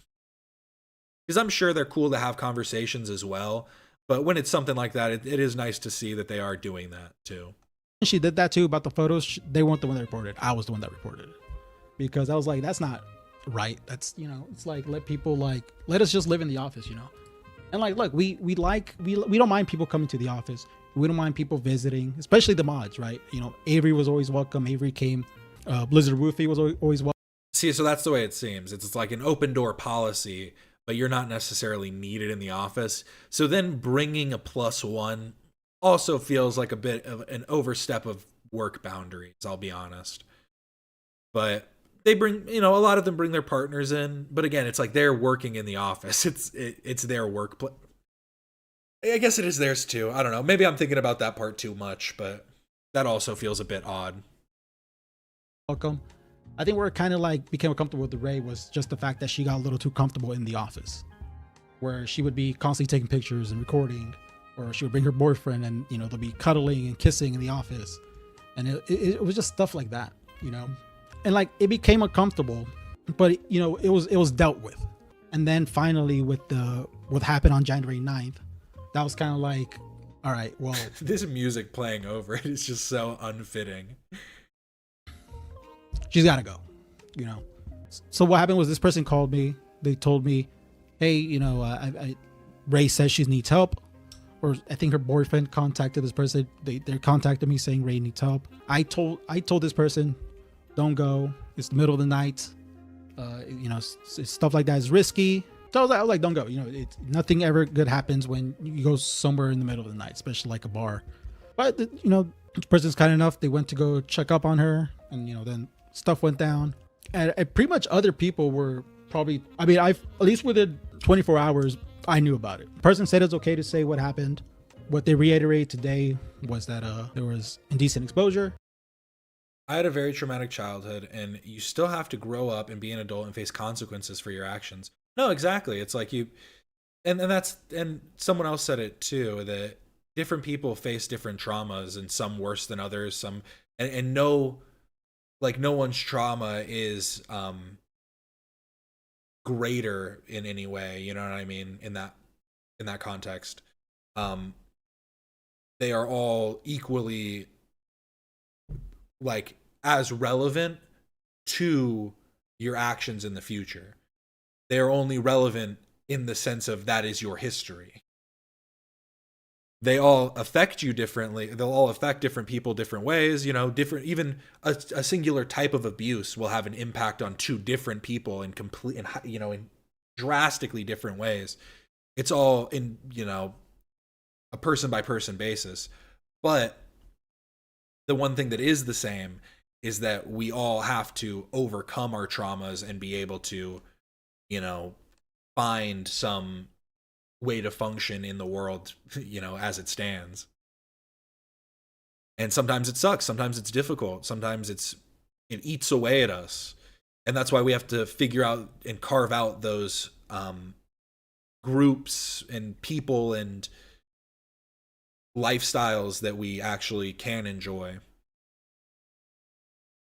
There was uncomfortable, like, I guess how they worded. Because I think that's the thing, is because when you don't find the things that you enjoy truly, when you can't find true joy, that's when you end up harming others. Because it's that constant, like, you know, hunt for dopamine, hunt for serotonin, you know, just those, you know, trying to get those feel-good chemicals in you at all times. And then you end up doing things that push, if not harm people, push them away at the very least. And it's sad because it's like you don't want to do that to somebody who had a traumatic past, but sometimes it's like you can only help so much too. And that's what's difficult, I think. It was coming on to them, and there was uncomfortable touching, or at least touching. Like, I don't think they got touched anywhere inappropriately, but it was like they were, you know, she got too close to this person to the point where they felt uncomfortable. You know, and like, to emphasize, Ray was drunk during this whole thing. Still not an excuse. Look, if you're getting drunk and you don't recall what you're doing, like, maybe it's time to, like, really think about your drinking habits. Like, imagine if I did that to somebody, you know, like, if I got drunk and I was, like, inappropriate, like, it's over for me. I'd be reasonably fired. It seemed that like I said, it felt like they just wanted to move on from it. They let her go. Rewind 10 seconds is the most important part. Yeah, sorry. Let me get back so we get the full context of that. But I thought this was a good point. So true, Brie. Abuse is a self-perpetuating behavior. Abused people tend to become abusers, but the line has to be drawn instead of rationalizing and whitewashing bad behaviors. Yeah. And I wouldn't say tend to become abusers, but I would say that there is a correlation. I would say abused people don't tend to become abusers, but abusers tend to have been abused themselves. Usually have been abused themselves. Sorry, I was trying to use the same language, but it didn't really work. Like, they were, you know, she got too close to this person to the point where they felt uncomfortable. You know, and like, to emphasize, Ray was drunk during this whole thing. Still not an excuse. Look, if you're getting drunk and you don't recall what you're doing, like, maybe it's time to, like, really think about your drinking habits. Like, imagine if I did that to somebody, you know, like, if I got drunk and I was, like, inappropriate, like, it's over for me. I'd be reasonably fired. It seemed that like I said, it felt like they just wanted to move on from it. They let her go. They didn't make a big deal. They didn't want to, like, considering the snark and everything like that, or everything else that, like, happens to people around here, or the shit she's been through, right? It's just kind of like, it's the smoothest way to go about it. But she seemed upset over it. She seemed very bitter about it. I hope she can reflect on it. I kept on telling myself, if this was a guy, would I've spoken up? And I think if it was a guy, I would have spoken up. And I feel kind of ashamed that because it's a girl, I was a bit more hesitant, if I'm being blunt. Yeah, I think that's a good point too. But yeah, so the way it seems is that, from what we know now, it was Tamara. Tamara went, picked her up. She in some way exposed herself. And let me see if she kept posting these super long things. I'm trying to see if, yeah, so this is the one that has the dress. Let's get into it. Let's read these, shall we? Shall we? Can I not zoom in anymore? God. Okay, I just have to lean in on this, I guess. So I figured out why I was getting a bunch of crazy messages last night. After I started talking publicly about this and showed screenshots of the emails between my old boss and I, one of my old coworkers, Nate, who I did not mention at all and previously had no problems with from the podcast. Well, you didn't have any problems with him, but he established quite a few problems that he had with you. I worked on went live somewhere. It was on YouTube. You know that. I don't get why people do this stuff. Just act like I don't even know. It was brought to your attention. What do you mean? He went live somewhere. Did they not send you the link? I don't get it. But I'm sorry. I don't get why people do that. That always bugs me. And apparently told people I was creepy, inappropriate with my ex-boyfriend, and that I exposed myself to my former coworker and other coworkers when my ex, who cheated on me and had just broken up with me for being unattractive, called her to pick me up from a lesbian singles night at a bar I was drunk and having fun at in a very tiny outfit with no bra. It's all of these, like, it's always adding extra. You have to throw in a trauma dump. And then also all of these like all this additional context that is meant to like somehow lessen the blow. So I was actually at a lesbian bar. So me coming on to a woman is just, that's what lesbians do, right? Like, that's like, is that what she's trying to say? But I went to kiss girls consensually and did so. I didn't want my coworker to take me home, but I knew I was having a moment, was drunk as hell, and being sloppy. So she was having a good time, was kissing people. It was all consensual and fun, but she knew she was being sloppy and too drunk. She somehow knew that.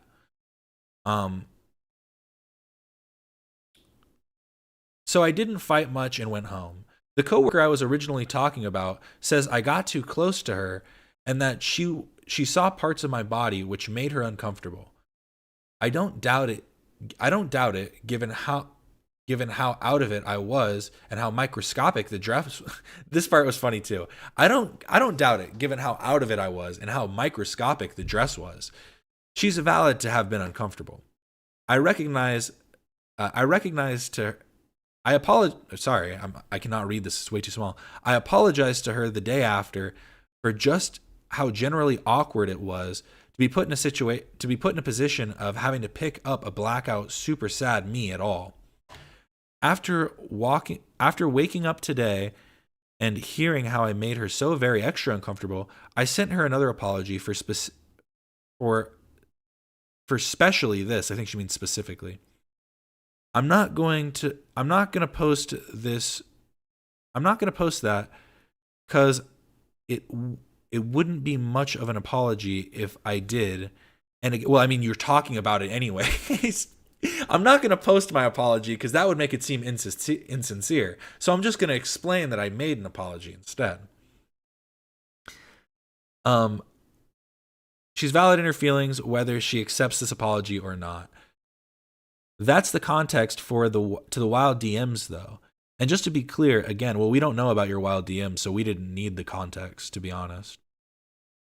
Again, I am sorry my ex and I put her through any discomfort. I used to have to pick my butt-ass naked super drunk mom off the kitchen floor, telling me she wants to divorce my dad, and she should. I never wanted to be anything like that, and I promise it's something I'll regret forever for both making her uncomfortable and resembling those monsters at all.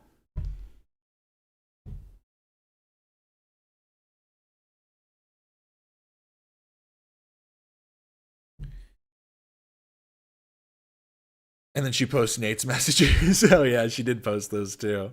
I don't know if I have those pulled up. Yeah, it's just like this extra part too, another little trauma dump, trying to express like, I understand how bad this can be. This thing actually happened to me once. That's another thing that also kind of, I don't know. Again, it's not always lies or untrue or this or that.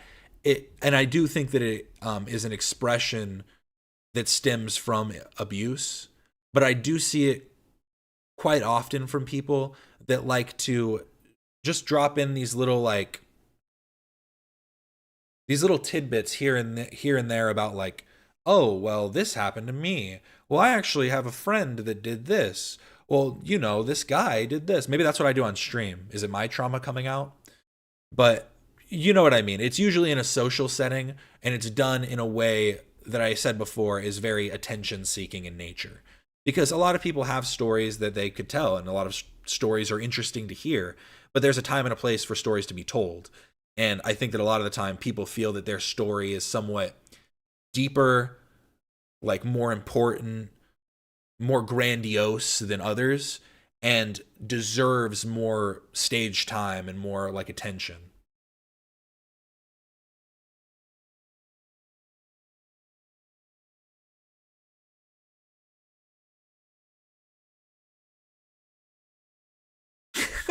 I'm about to lose my shit. Can someone pass me a B-word pass real quick? Neo-Snarker, real talk. The new age, what have we come to? And then this is the microscopic. That's why I thought that line was funny. She said it was a microscopic dress. This is the microscopic dress she was in. This is the fit I was wearing. The dress was indeed super short, and I was constantly pulling it down to cover my ass and then back up to cover my boobs. By the time I was picked up, I couldn't walk on my own very well, so was hanging on to her. Sloppy, embarrassing, and again, something I'll forever regret, but I'm not here to hide anything. This isn't you trying to hide anything. This is you trying to give excuses for something that you did wrong. Oh, I understand what I did was super wrong, but look at my dress, it was super tiny. I was the whole night trying to cover myself up, and then I was too drunk, and I understand that I was too sloppy. That's why I went home in the first place, because I understood I was so drunk, and like I knew that I needed to go home, so I was actually being the bigger person and allowing myself to be taken home. And so when I went home, oh, it makes sense. I was too drunk. I was leaning on top of her, so of course my boobs are going to be popping out, and like, oh, I'm going to try and kiss her. What's the problem? I don't know if she tried to kiss her, but that's the kind of the way Nate made it sound. She was coming on to her. She was doing one of these. What? I wasn't trying to kiss you. What? What are you talking about? That dress doesn't seem very short. It's indeed not very microscopic, and it looks like it has straps. Is this just from her bra? Maybe those are just bra straps. They're very thin regardless, but... Wait, but if she has a bra on, then her boobs also shouldn't be popping out. But then she continues by posting Nate's messages after she said she would not post the coworker in question.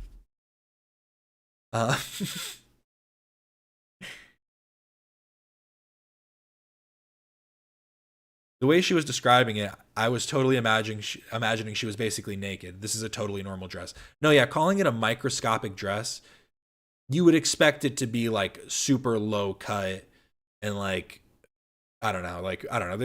The expectation you make with that is not met with this image. And this image was only posted as another means of excuse. You probably were better off just leaving it at the words. But hey, you're not trying to hide anything. So that's good.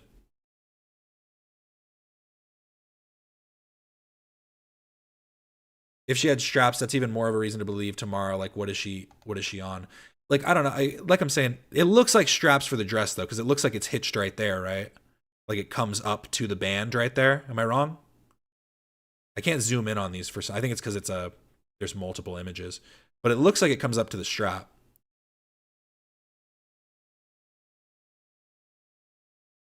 Yeah, if it was microscopic, that is also a problem if you were exposing people. Yeah, if you're exposing yourself to people, that's also an issue. Regardless of if you're at the club or not. I've only been to a few clubs in my time, and I am like often just kind of like, yikes. Because you can look good, and you can just like be wearing normal stuff. Like, you can have layers on. and look good. That's not the issue.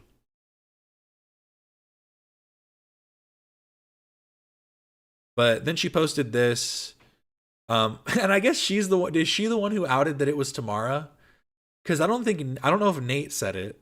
I think he might have said it, because she said she wanted to be, like, she was fine with it, with him talking about it more. Did he say her name? But she posted it here.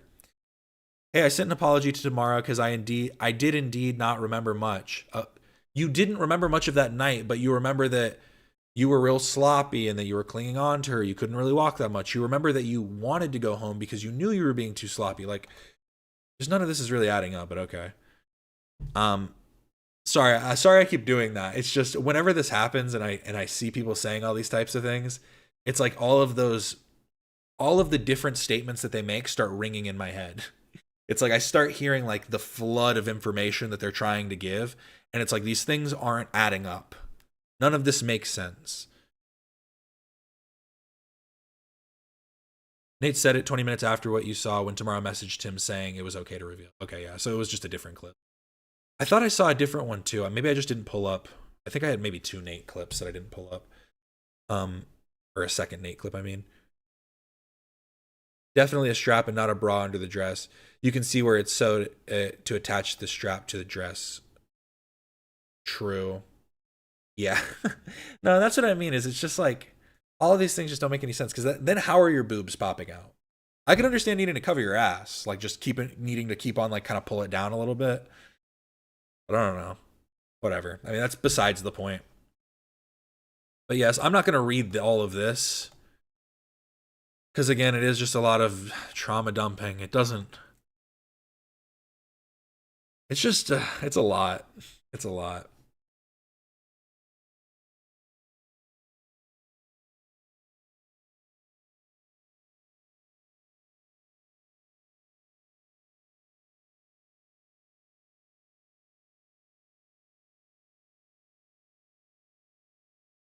Wait, so Dan, wait, sorry, this is important. This part is important. I was skimming it real quick to see if there was anything important in here.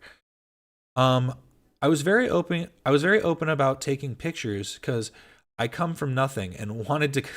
Oh my God, literally every statement.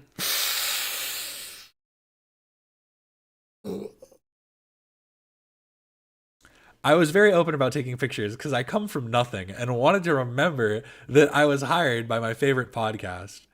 And I told... Wow, she hit an M dash. This wasn't written by AI, but I'm just surprised by that. And I told specifically Ethan and Hila what I was doing.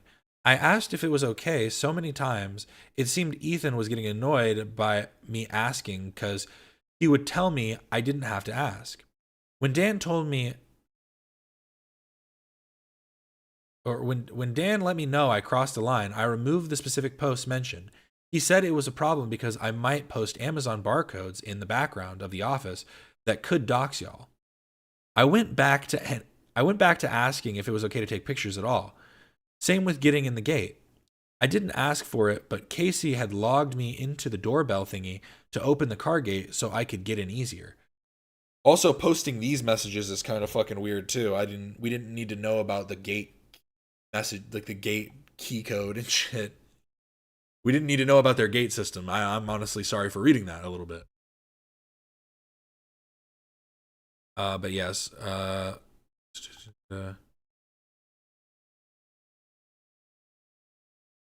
that's just also like, why do you need to take so many photos?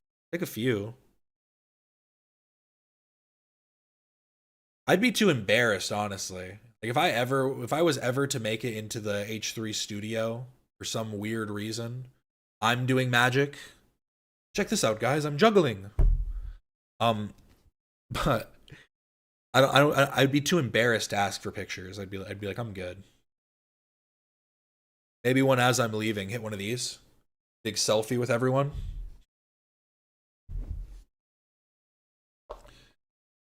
But yes, continues to go. Oh, this was the part. This part is important.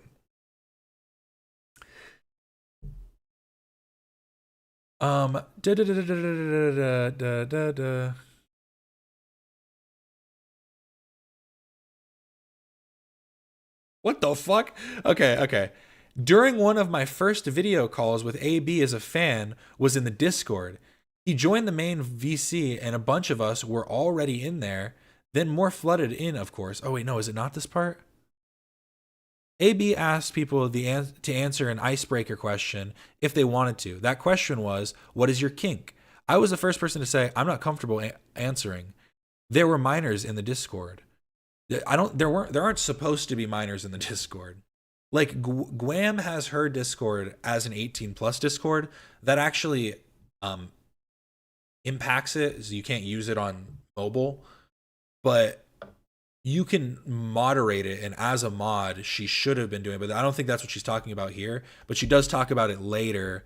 She said she was drugged at the end of Zach's concert at Harvard and Stone. I'm sorry that happened to you, but you need to elaborate on that. I told everyone about it and posted publicly about it.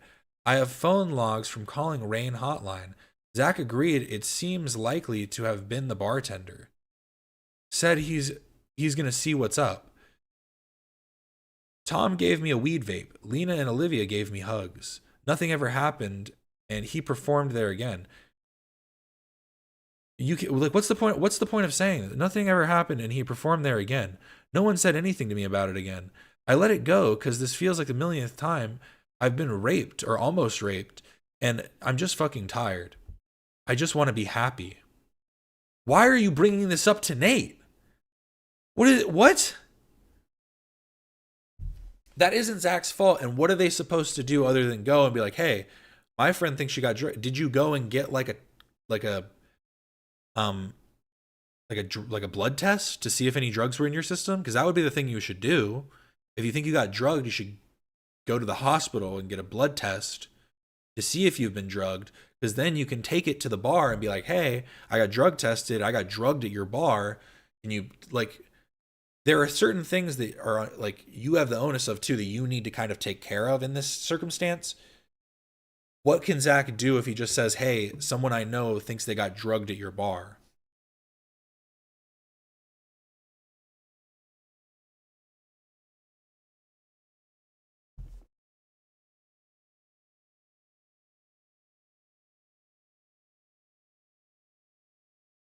Yeah, they got a mood sponsorship. Tom gave you, I mean, yeah, he let you hit a weed pen.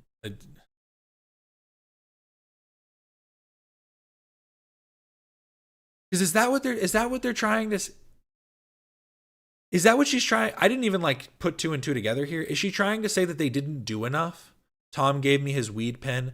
Lena and Olivia gave me hugs. Nothing ever happened. Is she trying to like insinuate that they didn't do enough? She's drinking. She's getting really fucked up. She's like, I think something was in my drink. I think something was in my drink with it. And they're like, okay, let's go over here. Let's figure this out. We're trying to talk to her. Was this before or after they knew you were a sloppy drunk? I'm not trying to be rude, but again, it's just like there's this is all just so fucking crazy.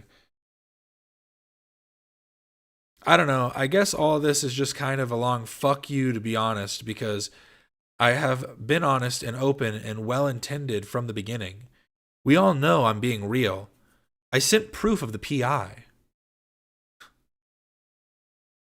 I asked for extra work to be paid more several times. Again, just saying I paid a PI means absolutely nothing. You could literally be explaining to us that you're wasting your money.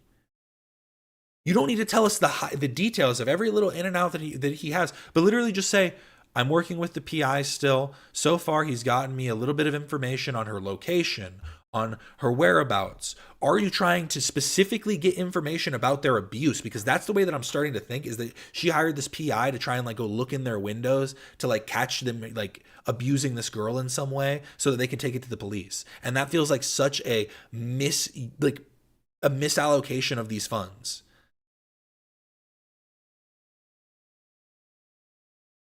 Real people don't got to say they're real. Hey, real recognize real. You're right, V-Gang. V-Gang? Vega. That's how I read it sometimes. Vega in GG. It's all the same.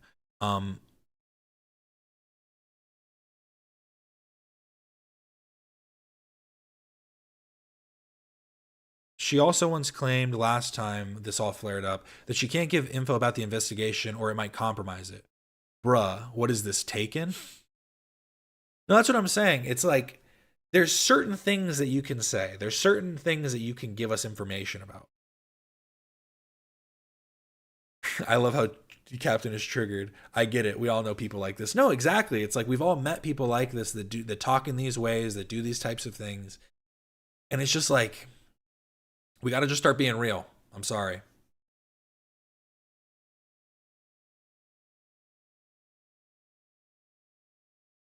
Yeah, and no one is questioning her trauma history. That's what I've been talking about this whole time, is that I don't think any of that's in question, but I do think that it's just that it's an irrelevant topic to bring up to try and garner sympathy.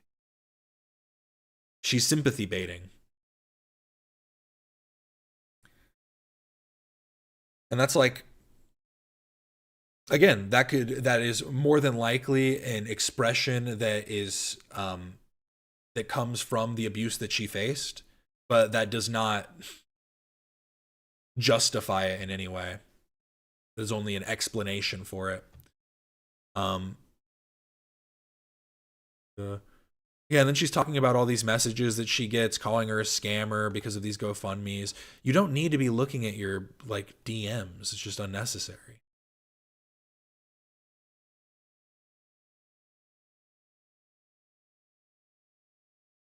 I am actually, and I don't care.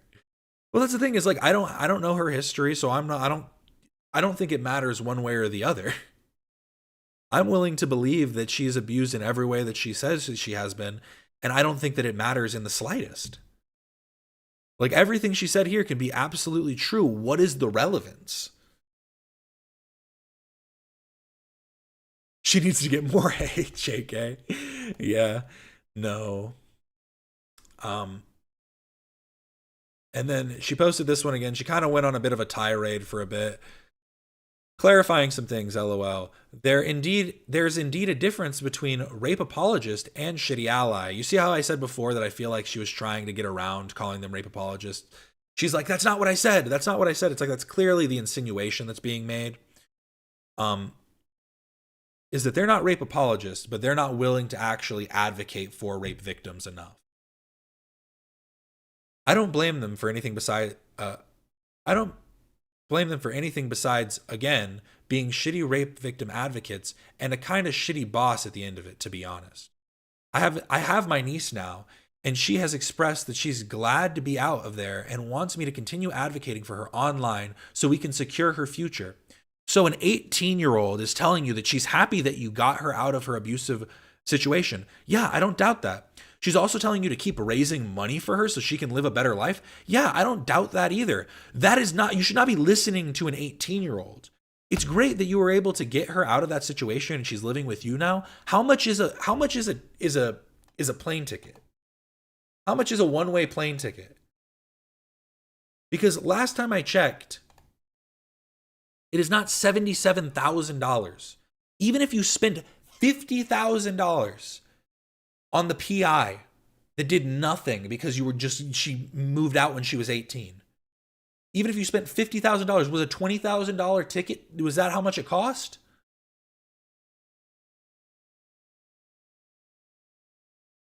Yeah, it's like keep advocating means keep raising me money. Because again, what are you doing? Like, are you trying? Because the main claim that she said is they're trying to bring a case against her, I'm assuming this girl's parents, or her. That's the way it seems, right? She's saying her aunt and uncle, her parent. So her niece's parents.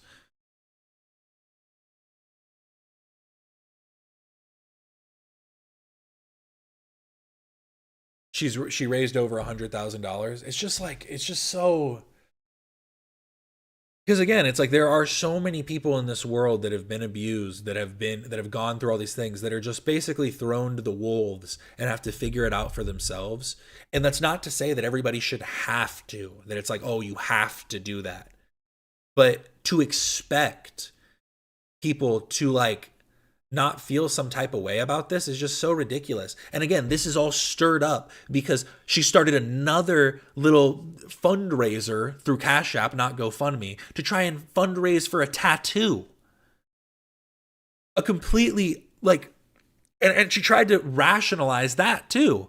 I realized that a tattoo isn't necessary right now. It's just something that I've wanted for a long time because it's of my niece and it was someone else. I think it was like a niece and somebody else that, you know, it's like, oh, it would represent the journey that we've been on and all this stuff and yada, yada, yada. And it's like, yes, stop trying to rationalize your bad behavior.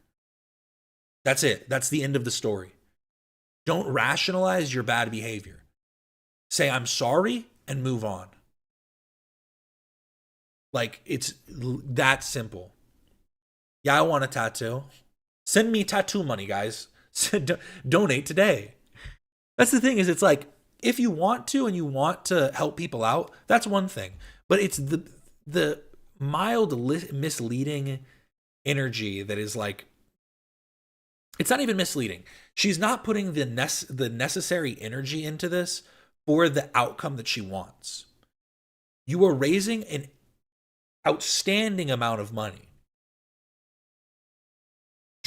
Hire a lawyer to figure out how this case is going to work. Because it sounds like she's probably tries to talk to a lawyer, does this, gets overwhelmed because of other things, because she talks about how she can't work a normal job. She gets stressed. She can't do this. She can't, like, there's all these, like, and again, I understand there's issues that arise from mental illness, from abuse. These are not things that only happen in circumstance. They, you know, extend into your whole life. But again, we must overcome is kind of the whole issue here.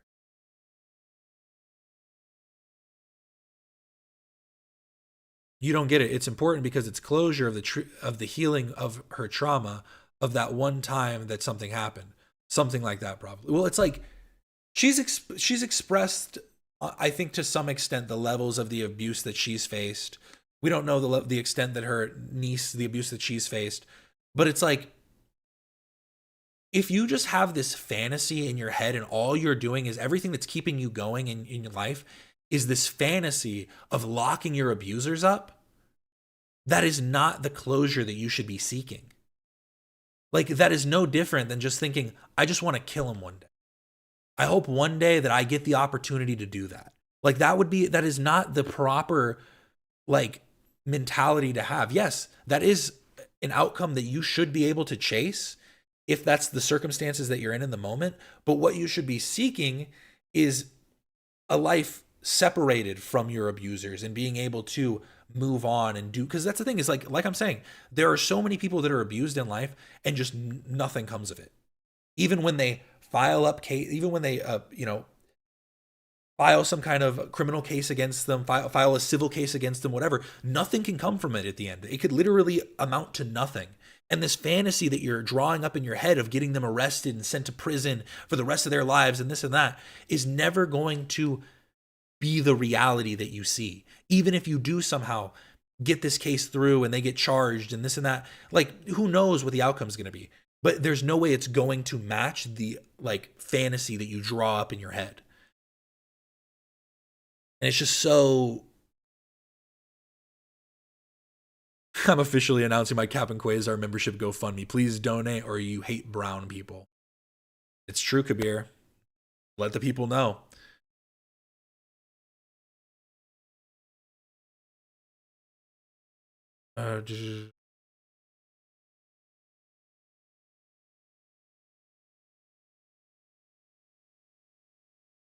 She should have done better to turn it away, though. Sorry, I missed your previous comment.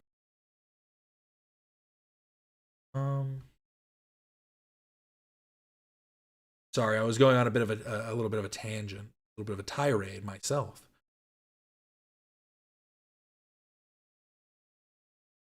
Oh, okay. Whoa. I do think her tattoo request should have been more accurately characterized. She made sure to say it was for people who wanted to donate because there are people who would.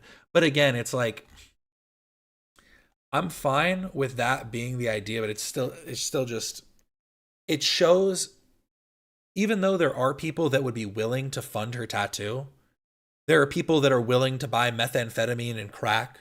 Those are not good ways to spend your money. To buy somebody else's tattoo, they could be willing to do that. And again, I don't think it says anything else other than the fact that she is very bad at allocating the money that has been donated to her.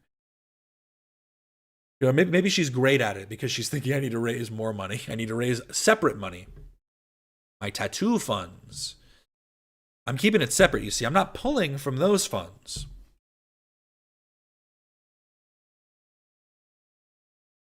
Well, and that's the thing too, is like, it's not a problem to ask for donations. I do just think that there is a huge, there's a tone issue. There's an information issue of her not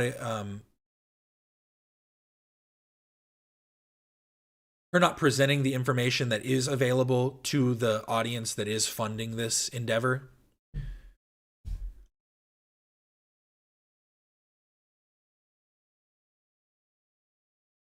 I respectfully disagree. Someone who suffered a life of abuse and lack of education isn't going to have the resources to find their own apartment and establish a new life. Tell that to everybody who's ever done it. I really hope that was a joke. Because what you're doing is you're creating a straw man. That is, you're creating this perfect fantasy of a situation that fits this particular circumstance. We don't know the exact, because yes, that could be the case. It could also not be the case. It's just at the end of the day, that's a cop-out. And if you need the help that much, I do not think that she is then the person that should be trying to create a new life for her niece either. If she cannot establish a life for herself, why should she be the one to have to establish a life for her niece?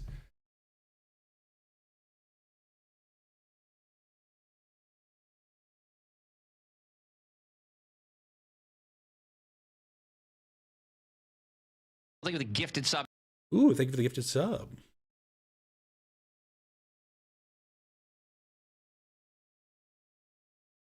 That is going off of the information that Ray has presented for this situation. Again, in just saying that, like, I'm not trying to be rude. And again, it's not to minimize abuse, but like, we need to see the effort put in to believe that these things are true. Because just to say I can't work a normal job is like, I work with people with severe forms of autism. Like, it is done daily. Like, it is, they work normal jobs. They go out. Like, it's just, that's a cop-out. That is just a cop-out. I'm sorry.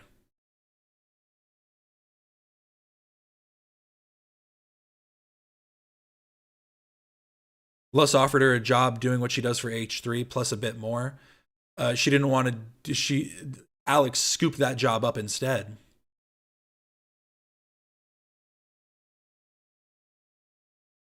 I don't think I said thank you. Thank you, Numafor, for the gifted membership. I really do appreciate it. Sorry. See, like I'm saying, I'm not going to say that her niece isn't real. Like, everybody's speculating that in chat. She's posted images again of her with somebody that looks younger with like an emoji over their head and stuff. So it's like, I don't think that she's lying in that regard. It bothers me that Les offered her a job. What skills does she have as an employee? I have 7 years of post-secondary and don't get offered jobs like that. Yeah, there's that. I mean, there's that too. I think that was like one of the biggest issues is calling, it's not issues, but it's just like, well, calling Ethan a shitty boss at the end of the day is just kind of funny because it's like, Ethan is one of the chillest bosses you will ever get. You could ever get. I think she realized she doesn't need to work apart from Playboy because of all the donations she's getting. Yeah.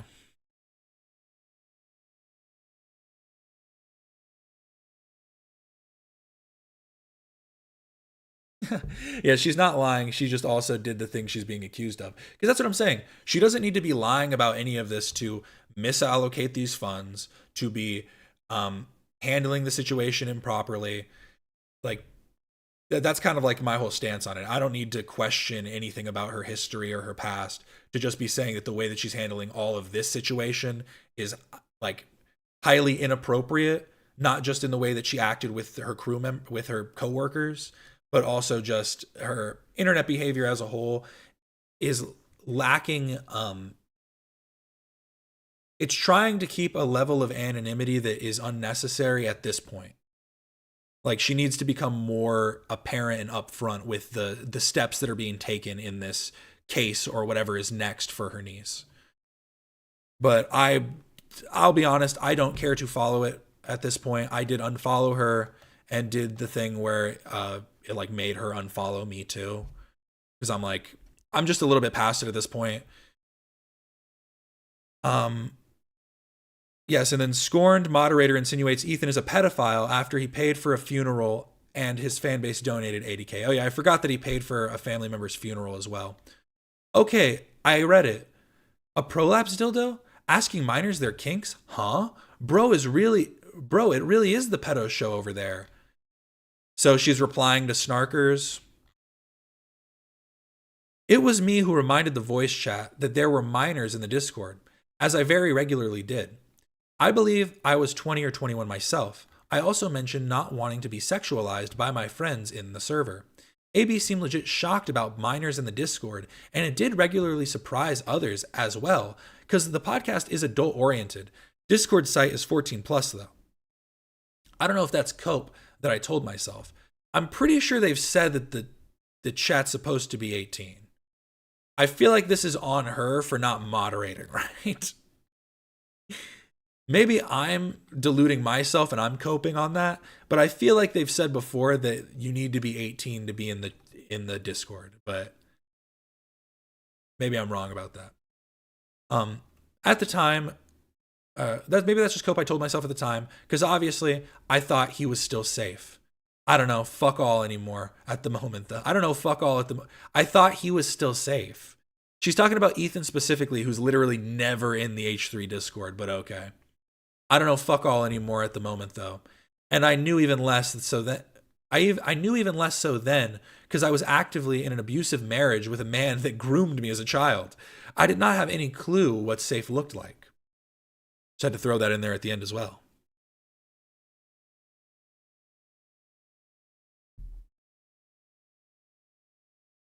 Fallen fan to Snarker pipeline so hard. Yes, yes, yes, indeed.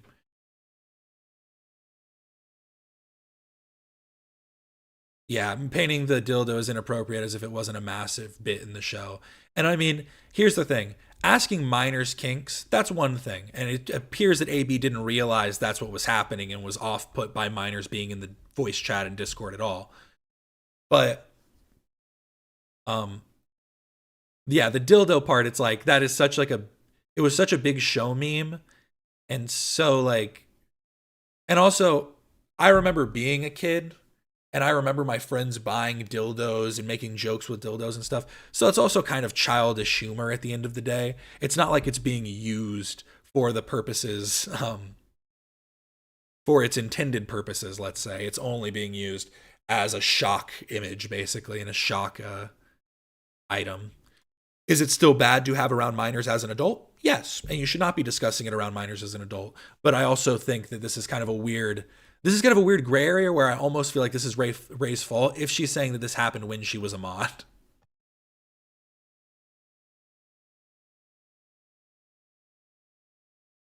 So funny how people do a 180 when they get fired. It's just like, I'm glad Olivia never did that. She didn't get fired, she just left. I'm so glad Morgan didn't do that. She just did a funny comedy bit about it. Big ups to Morgan. she didn't do a good job as the mole if she was. She hit up iDubbbz as the mole, and then iDubbbz was like, I mean, I guess this helps. Kids literally hate H3, LMAO. I would highly doubt there's a ton of minors in the Discord. I mean, I started watching when I was a kid. I mean, I was like 15, 16 watching the podcast, 14, 15. It's like, I don't doubt it. I don't think they're little kids. They're definitely teenagers, but still, it's like that shouldn't be making that distinction at the end of the day. You know what I mean? But yes. That's basically all I have to say about this. I don't know a single person under 21 that watches. Also, I don't think AB actually asked them that. Yeah, it's clearly not like he's asking them what their real kinks are. He's expecting them to be like, Optimus Prime. I like Spider-Man's webs. Like, he's expecting dumb responses. The Sarlacc pit's looking pretty good. Like, I don't know. It's... Yeah, if AB asked that question, it wasn't actually looking for answers. He wasn't looking for something specific. He was just trying to get some conversations going. And honestly, he probably got it going by people being like, what? There's kids in here. Babies everywhere. No, babies watch After Dark, which actually is supposed to be coming on in 10 minutes. Oh no, I'm so behind. Let me put up this poll. Look how mad Noah Samsen is. Grrr.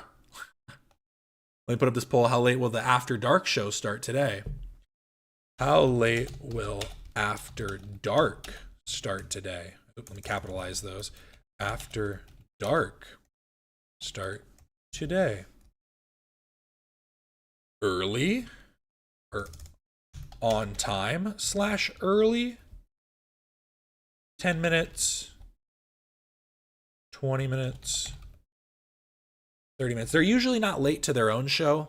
They are sometimes late to this one because it starts earlier.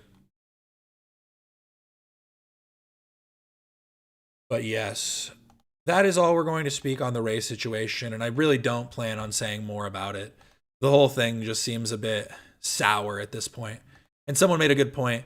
What is with all these fallen fans? Jake Do Better, Ray, Simple Ian, etc. Why do these people think it's okay to go ballistic on someone that was more than kind and fair to them?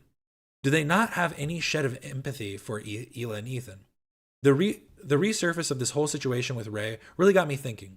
She was hired and presumably treated very nicely by everyone. She made another coworker really uncomfortable, tried to exploit the community and raise 70+K, apparently over 100K.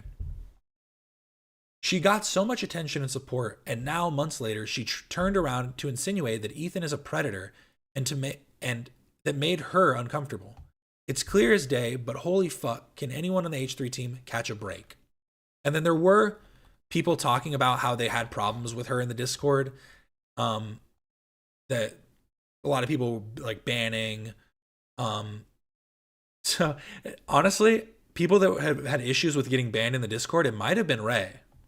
Because we asked Avery before, and Avery, he was kind of pleading the fifth. We've got to be honest. Every time Avery's been asked, I feel like he's pled the fifth a couple times. But I feel like Ray, we're starting to see, might have been the one, because there are people that are talking about how she was getting a little ban happy with some of the, just based on some of the conversations that were being had.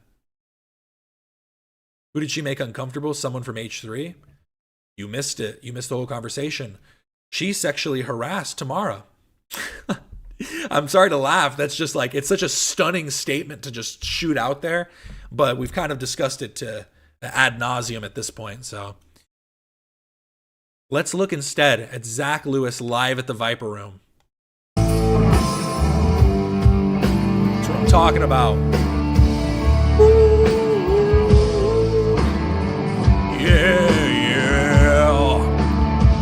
Zach Lewis live. Almost cut my hair. Yes, you did. Happened just the other day. Each day was here. It's getting kind of long. Yes, it is. I guess I should have my way. Gonna need a mower for that. Wondering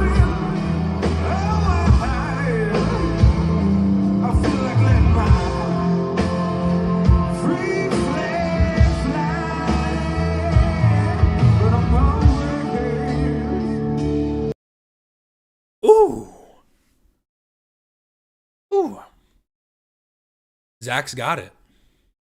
His hair's looking long, but it's a little shorter than I remember it, actually. He needs to get it longer. Such a dirt rocker, you know it. I mean, he's in the Viper Room, after all.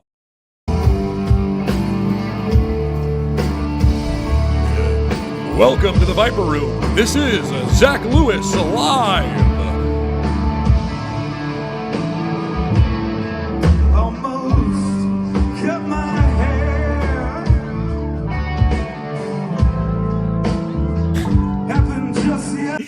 I've always liked the term licks on guitar, like saying like, it's a nice lick. Yo, he's licking the fuck out of that guitar right now. He's licking that thing up and down. But just a little something. And then another little piece of news. Sorry, Noah Samsen. Grrr. Talk about you in just a second. Sorry, Noah Samsen. Friend of the show, Ray J, got knocked out by Super Hot Fire. We were talking about earlier, remember? We were talking about battle rap like an hour and a half ago. We were talking about battle rap. Super Hot Fire knocked out Ray J. I got Super Fire. Who you got? I got the lights. Oh, he's Oh, okay. There it is. Oh, there it is. Oh shit. Okay. All right, you owe me. So you was fucking around. Wasn't a lot of technique, but honestly, Super Hot was getting in there. right, left. Okay. So he was just talking shit. Okay. Oh, wow. He was playing, I told you. I think he's doing this for like traffic. I felt it. Knocked him out. I felt it. Cold. But I'm not a rapper. I thought Ray J was dying. No, he just got knocked out. It's not that big of a deal. No, yeah, wasn't he like, I have to use a colostomy bag? Wasn't he literally saying stuff like that? He was just trying to get paid. Lump on his head already forming. Man, this one's even worse.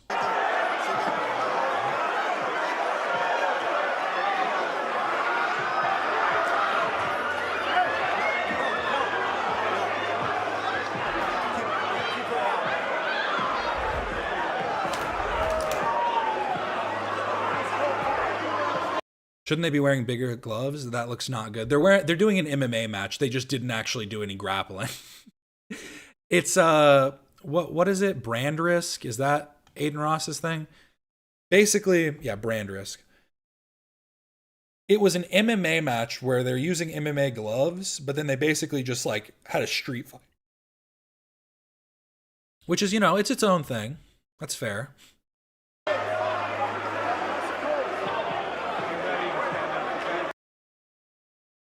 They got him. Shout out Ray J. On the ropes. Oh, sorry. There was one more thing about the show. About live at the Viper Room. Zach Lewis. Tamara was Jugg captured by my wife at the Viper Room. Is it just me, or does Tamara look faded? Am I tripping? Oh no, I found her out. The hover hand. What a good husband. Is that fucking Baby No Money? Is this... Wait. Look right here. He's there for a second. What the fuck? He knew. He knew all along. Oh, shout out Lus. Shout out Lus and all the Raiders. What's up, everybody? How's everybody doing today? Welcome in, welcome in. We're talking about if Tamara looks high in this photo. What do we think? Send her to the slammer? Yes or no? She was Jugg captured, though. You see, this is a genuine smile. She's trying to hold it back. She's giggling. This one's forced smile. And then this was her actual reaction. Disgust, truly.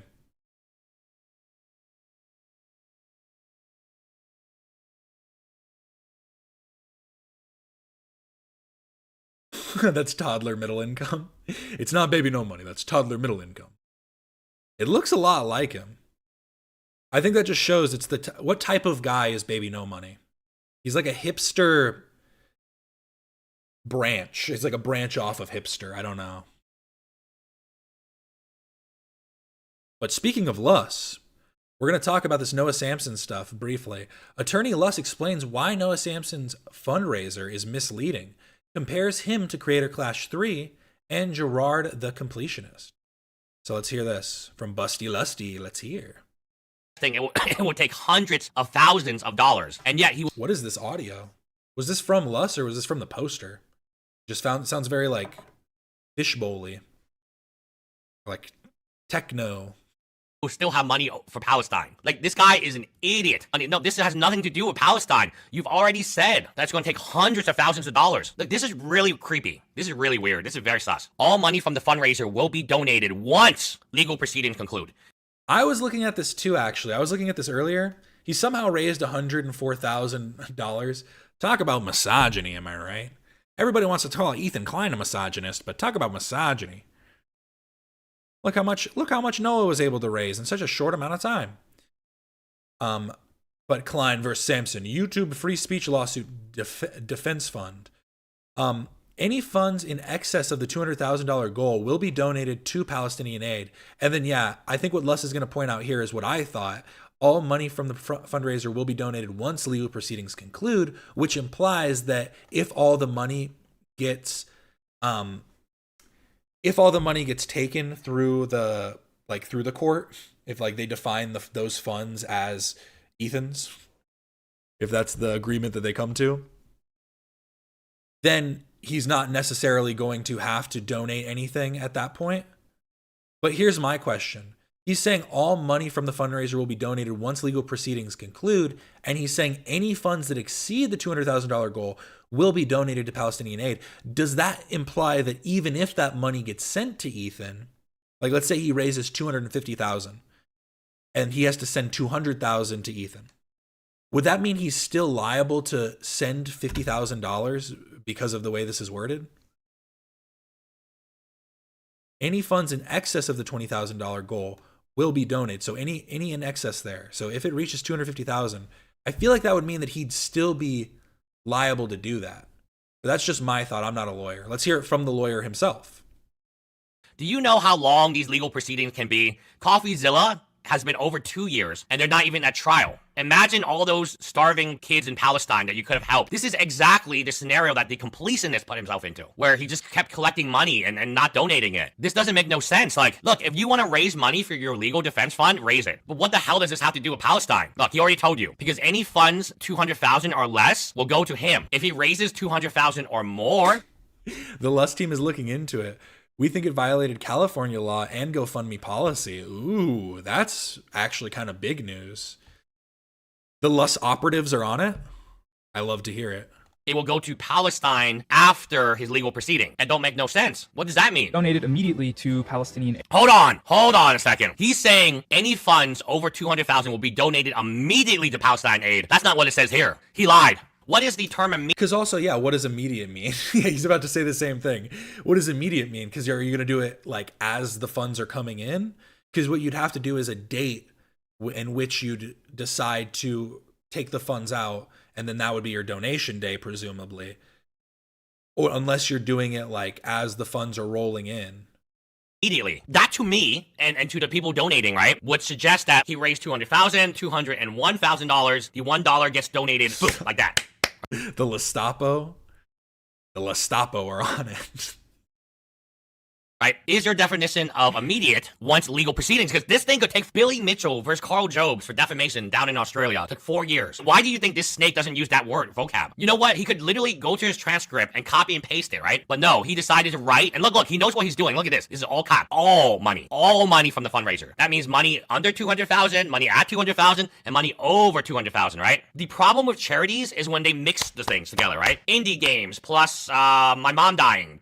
Charity. One is a legal defense. That's a charity, guys. And then one is aid to Palestine. That's a totally different charity. Yeah, Creator Class did this too. So the money is getting mixed, okay? Okay, I don't like this. This is very the completionist, Girardi completionist. Honestly, that's a good point I hadn't even thought about. I was thinking just about the aspect of like the statements made, but I didn't even think about the fact that it is a combination of two efforts for like fundraising. You're combining the two. And are there not? are there not dual fundraisers? Like, I mean, I'm sure there are, right? Where like we raise money for both these multiple illnesses or whatever. But I guess maybe that would all be considered like medical aid or something. I don't know. Again, I'm not a lawyer, but that is an interesting aspect to think about, that it is defining two different fundraisers within one. What's your definition of immediate? There are kids dying in dueling fundraisers, dual wielding fundraisers. You can get money twice as fast. Palestine right now. You're gonna withhold money from them, Noah, for your lawsuit? 200. This is very different from what he just said. Legal proceedings conclude. This is not immediate then. A GoFundMe that references Palestine not once, not twice, but multiple times. Look at him go. And send money to Palestinian aid. No money is being sent to Palestinian aid, you guys. That's the thing, is it would be scummy. The thing is this is super scummy. It would just sound more scummy if he said things like could. The word that would save him there is could. And you could, and could be sent, and could, but that just sounds super scummy, right? To be like, and it could be sending money to Palestinian, for Palestinian aid. Could be? Like, that would be the word that would save him legally, but I think socially it would have a greater impact for sure. So then if he raises $500,000, $300,000 will be held hostage until legal proceedings conclude. On his own videos, they're starving kids right now. Lust on After Dark would actually be beautiful. To talk about some of this stuff would be actually like glorious. Because what are they talking about today? Yes, Mackenzie Sharilla. Exclusive. Davion's friends DM'd us. Ooh. Sorry, I didn't read that. That is a juicy title. I didn't read that title. Davion's friend DM'd us. I have more information. Interesting.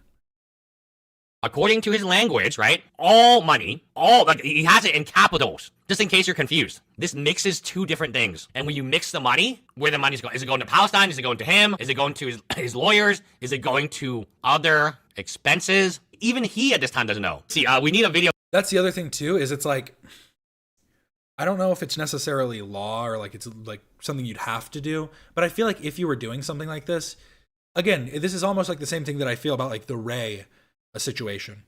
It's like you should have like a bit of a spreadsheet created to like outline your expenditures and like where the money is being allocated to be able, like, because again, that would just help ease the minds of people that did donate. Because people are giving out of the kindness of their heart, but they are also giving for with some expectation. And that's kind of the point that Luss is making here, is that the expectation on some level is the donation to Palestine. But that at this point is seeming like he's kind of plateaued, and he is stuck at like 100,000. It's been like 2 days that he's been there, I think. Which he raised that money super quick. Don't get me wrong, that's crazy. So we'll see how much more he raises in the time until the lawsuit is up, I guess. But yeah, it's just wild. And Noah Samsen's, here's the thing. Casey Tron, I was expecting some kind of settlement with some kind of statement made. That made sense. Noah Samsen seems too egotistical to ever say that he was wrong, or that, you know, to ever make some kind of statement to try and, you know, as some form of compensation.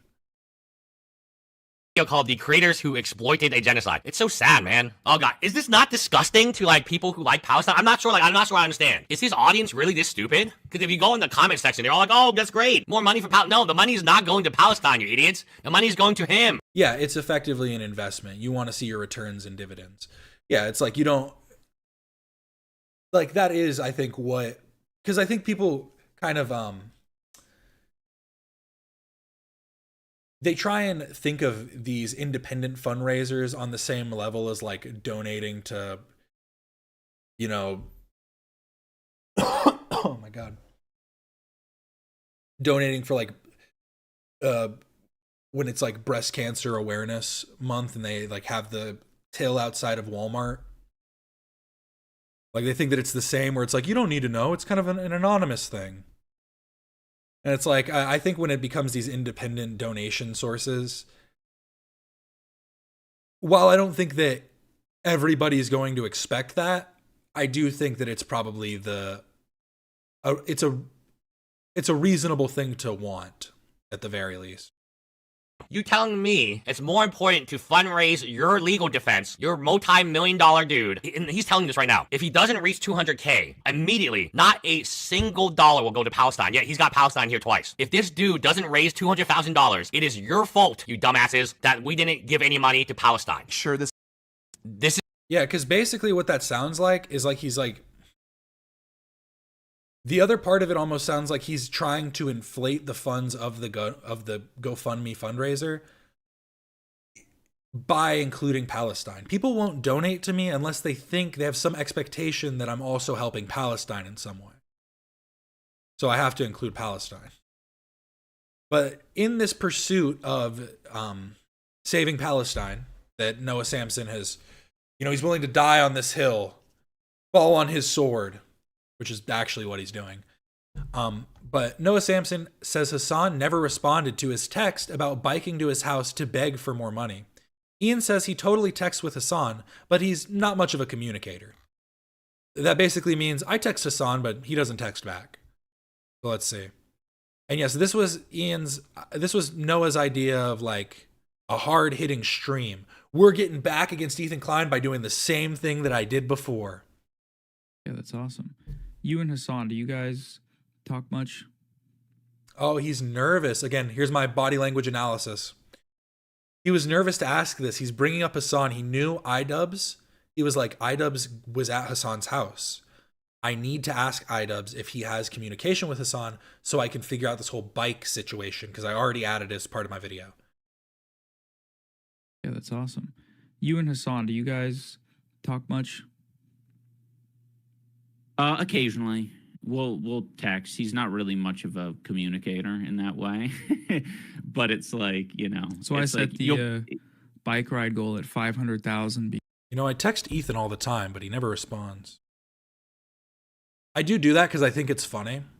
I've done this since high school. People that I find that I follow, if I find a reason to respond to their like Instagram stories, I just swipe up and respond. I do it every single time. And I do it because in the hopes that one day, somehow, I come into contact with them, get a follow, and then they see all of the messages that I sent before. Because that's just so, the idea of that's so funny to me. Just be like, oh, you never saw those? It just gets me. Even if they see it in private, like they follow me and they're like, oh, what the fuck? Sometimes it's funny to be off-putting. Because... Can we go through your Ethan DMs? I don't know if I have any on this account. The problem is I've had so many Instagram accounts. Let me see if I have any on this one.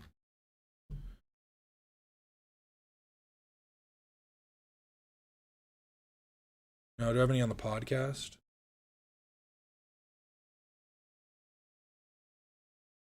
No, I don't. Oh no, I need to start doing it more on this account, I guess. I do it on my private one more. I think one I have on this account, I have one for Tamara. Or actually, you know who I have a few for? I'll do this one. I have a few for, where are they?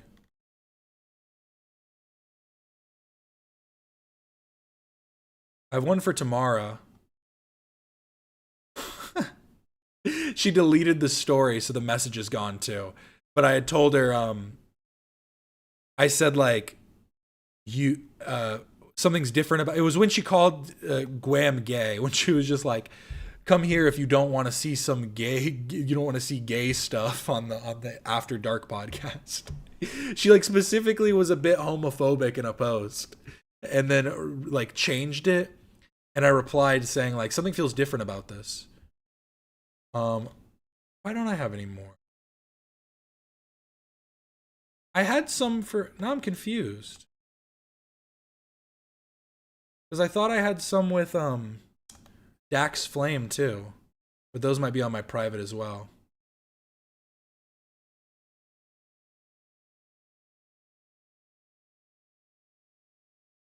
No, I didn't talk to Yoshi. Yoshi just sent me his music. Thanks for the follow. You can find all my music here in your daily motivation. For your day, here, let me message him. Thanks, Yoshi. You the goat.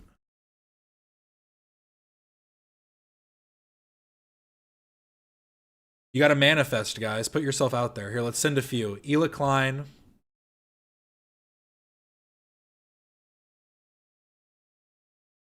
Here, I don't have anything to say about this one. Nothing about this post. Donald Duck. We love Donald Duck. We love coffee.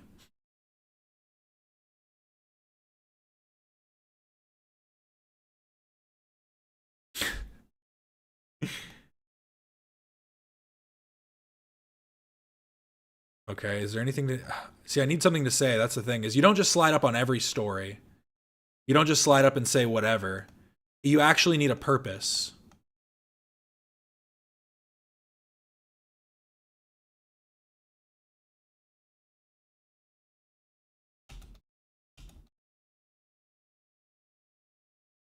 There we go. That smile strikes fear into my heart.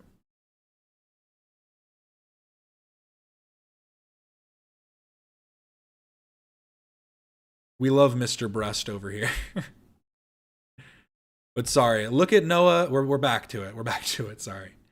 That's what Noah and iDubbbz are doing to Hassan. Yeah, that's awesome. You and Hassan, do you guys talk much?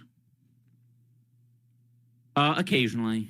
We'll text. He's not really much of a communicator in that way. But it's like, you know. So I set the bike ride goal at 500,000 because I was waiting for him to text me back. So I didn't know if he was going to be okay with me showing up to his house, but oh yeah. It wasn't he in the promo for the stream, the goal was 4, 3. They did go live. We're just going to finish up. We won't get to that, but we will finish up with these last little Reddit posts real quick. Sorry, we've just been having so much fun today. Shout out everybody. Go check out After Dark. They have started. But we're going to finish this off. Set to 500,000 that I would ride my bike to Hassan's house to ask him for more money.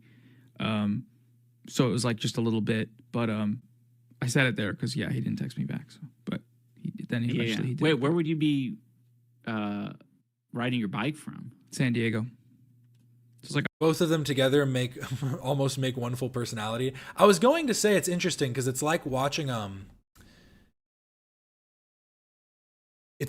paint dry on 2 walls. You know what I mean? It's interesting how they can be so uninteresting. The lack of charisma is something special. Because, like, I don't think that I obviously there are moments when I stutter. There are moments when I sit still and I'm like looking at chat intensely. But I hope that I have a little bit more swag than these guys. Like, I know I look a little sweaty right now because I just turned on the AC. But like, iDubbbz usually looks this greasy. So it's like, you know, I'm a step above. 120 miles, yeah. So it's gonna be like a big marathon. Like, that's what I mean. This is just terrible. It's like those videos of AI discussing another AI. Exactly. It's AI talking to AI.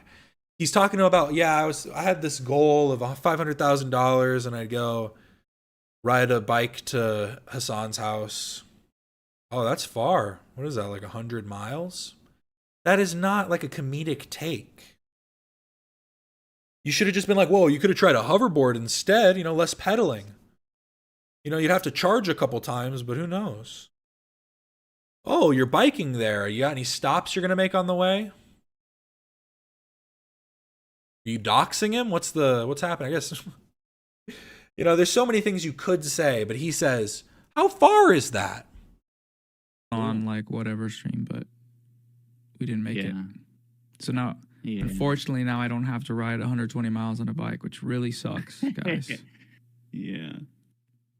Well, there's always time to do another stream later in the year. That's true. With new goals. Mm-hmm. And, you know, it doesn't have to involve riding a bike. It could, you know, it could be paintball gun, rat traps. It could be all sorts of cool stuff. Woodworking. I could make a box. Yeah. Noah, your idea was so much worse than iDubbbz. Honestly, good for iDubbbz. That was like the first, those were the 2 best ideas he's had in a long time. You could do a paintball gun. He said something else. He said it in such a monotone voice that I did not understand him. Yeah, I could take, oh, dude, you know, like a plane? I could take a plane to your back and shave off a little hair of. Wait, hold on. Little. I'm getting an Amber Alert. They were actually about to start like a dynamic. There was a little bit of chemistry that was being like brewed there. And Noah killed it, stopped it right in its tracks to talk about an Amber Alert he got. Little. I'm getting an Amber Alert. I'm so sorry. Oh, nice. Oh, that's actually not nice. That's bad. Did you guys hear that? No, we can't hear it. Okay. I just got a total Amber Alert. You were talking about, I hope they're okay. A planer? I know about a planer. My dad yeah, did a lot of woodworking and stuff. Just killed the vibe. Literally destroyed the vibe. Yeah. That's been a fun tool to use.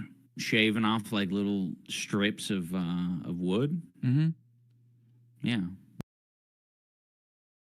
Idubbbz has a soul but no brain. Noah has a brain but no soul. They need to do a Dragon Ball Z fusion.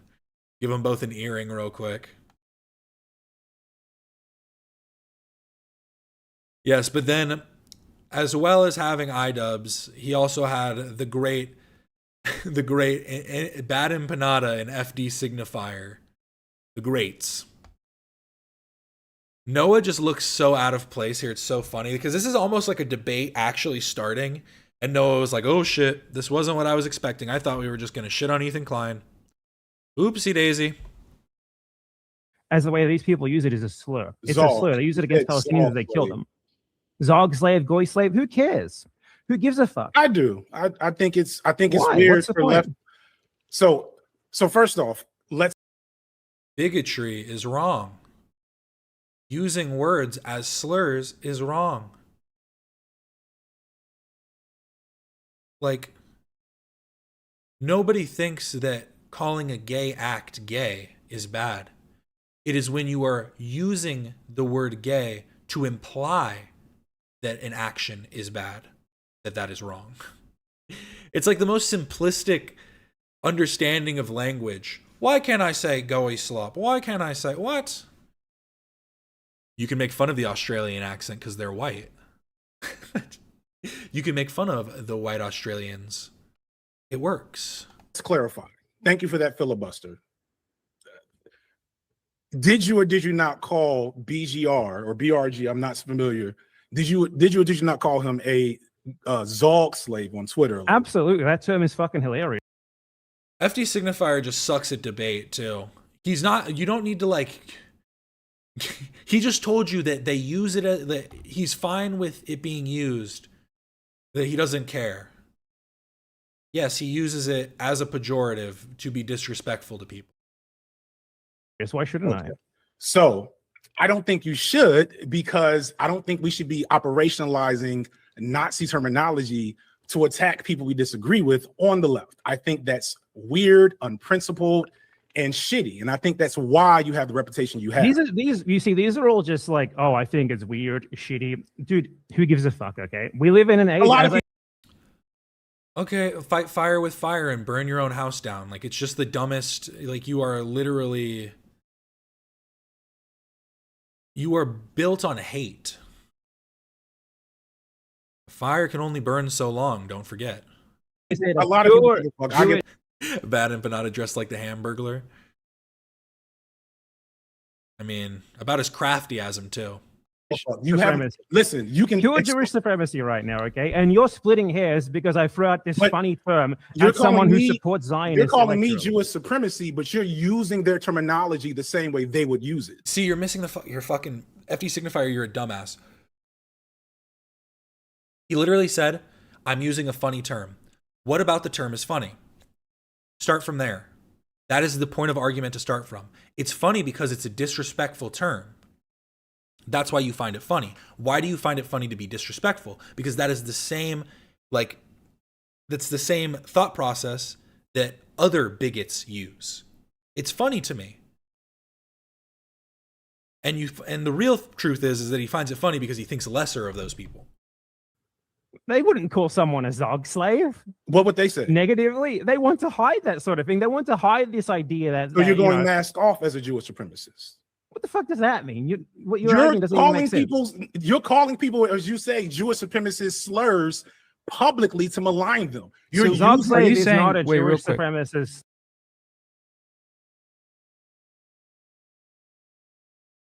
He's just like he's actually just a fucking idiot. Does he not know what co-opting is? Do you know what co-opting is? Yes. It can be used bigotedly by Jewish people. You are co-opting it to use it like that in the same manner. You're not even using it like contradictorily. You're literally using it for this expressly the same purpose. It's not even like taking other words, like taking the N word or the F slur and like flipping them to have like a different connotation in this, like in the circles that they're being used. You are using it for the expressly the same purpose.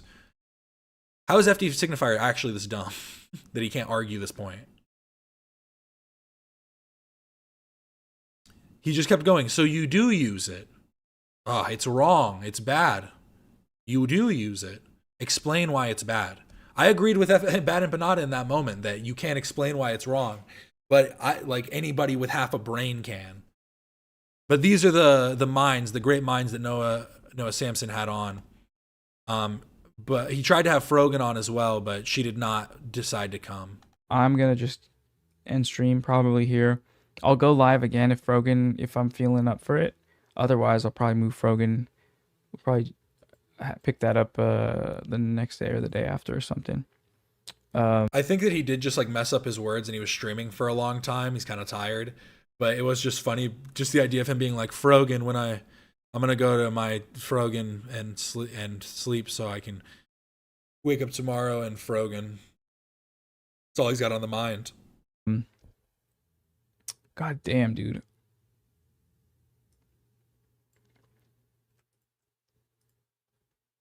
Let's see where we're at.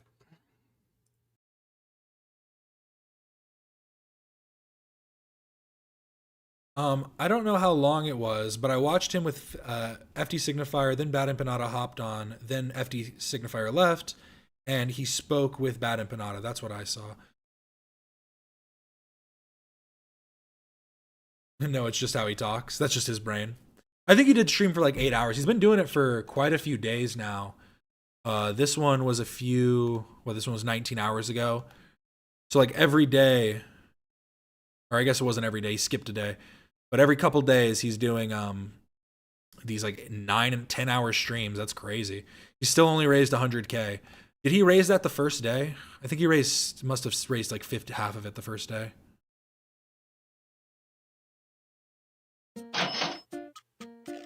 This is the great content you get from this. Oh, look, he dressed up as Destiny. Oh, that's so funny. He's Destiny here. Did he actually think that these were like great bits? Look at me. Now I look like I'm Destiny. Actually kind of spot on though. He did get it pretty close. He does just actually look a lot like Destiny at the end of the day. He's just trying to get past that, but we're going to end it here. I really do appreciate everybody for stopping in. Remember to like, subscribe if you haven't already. I do this every Monday, Wednesday, and Friday, and also on some off days here and there. So I'll see you again tomorrow. I do appreciate every single one of you, especially all the members. Thank you, all the new members. I really do appreciate you as well. So this is Cap and Quasar signing off.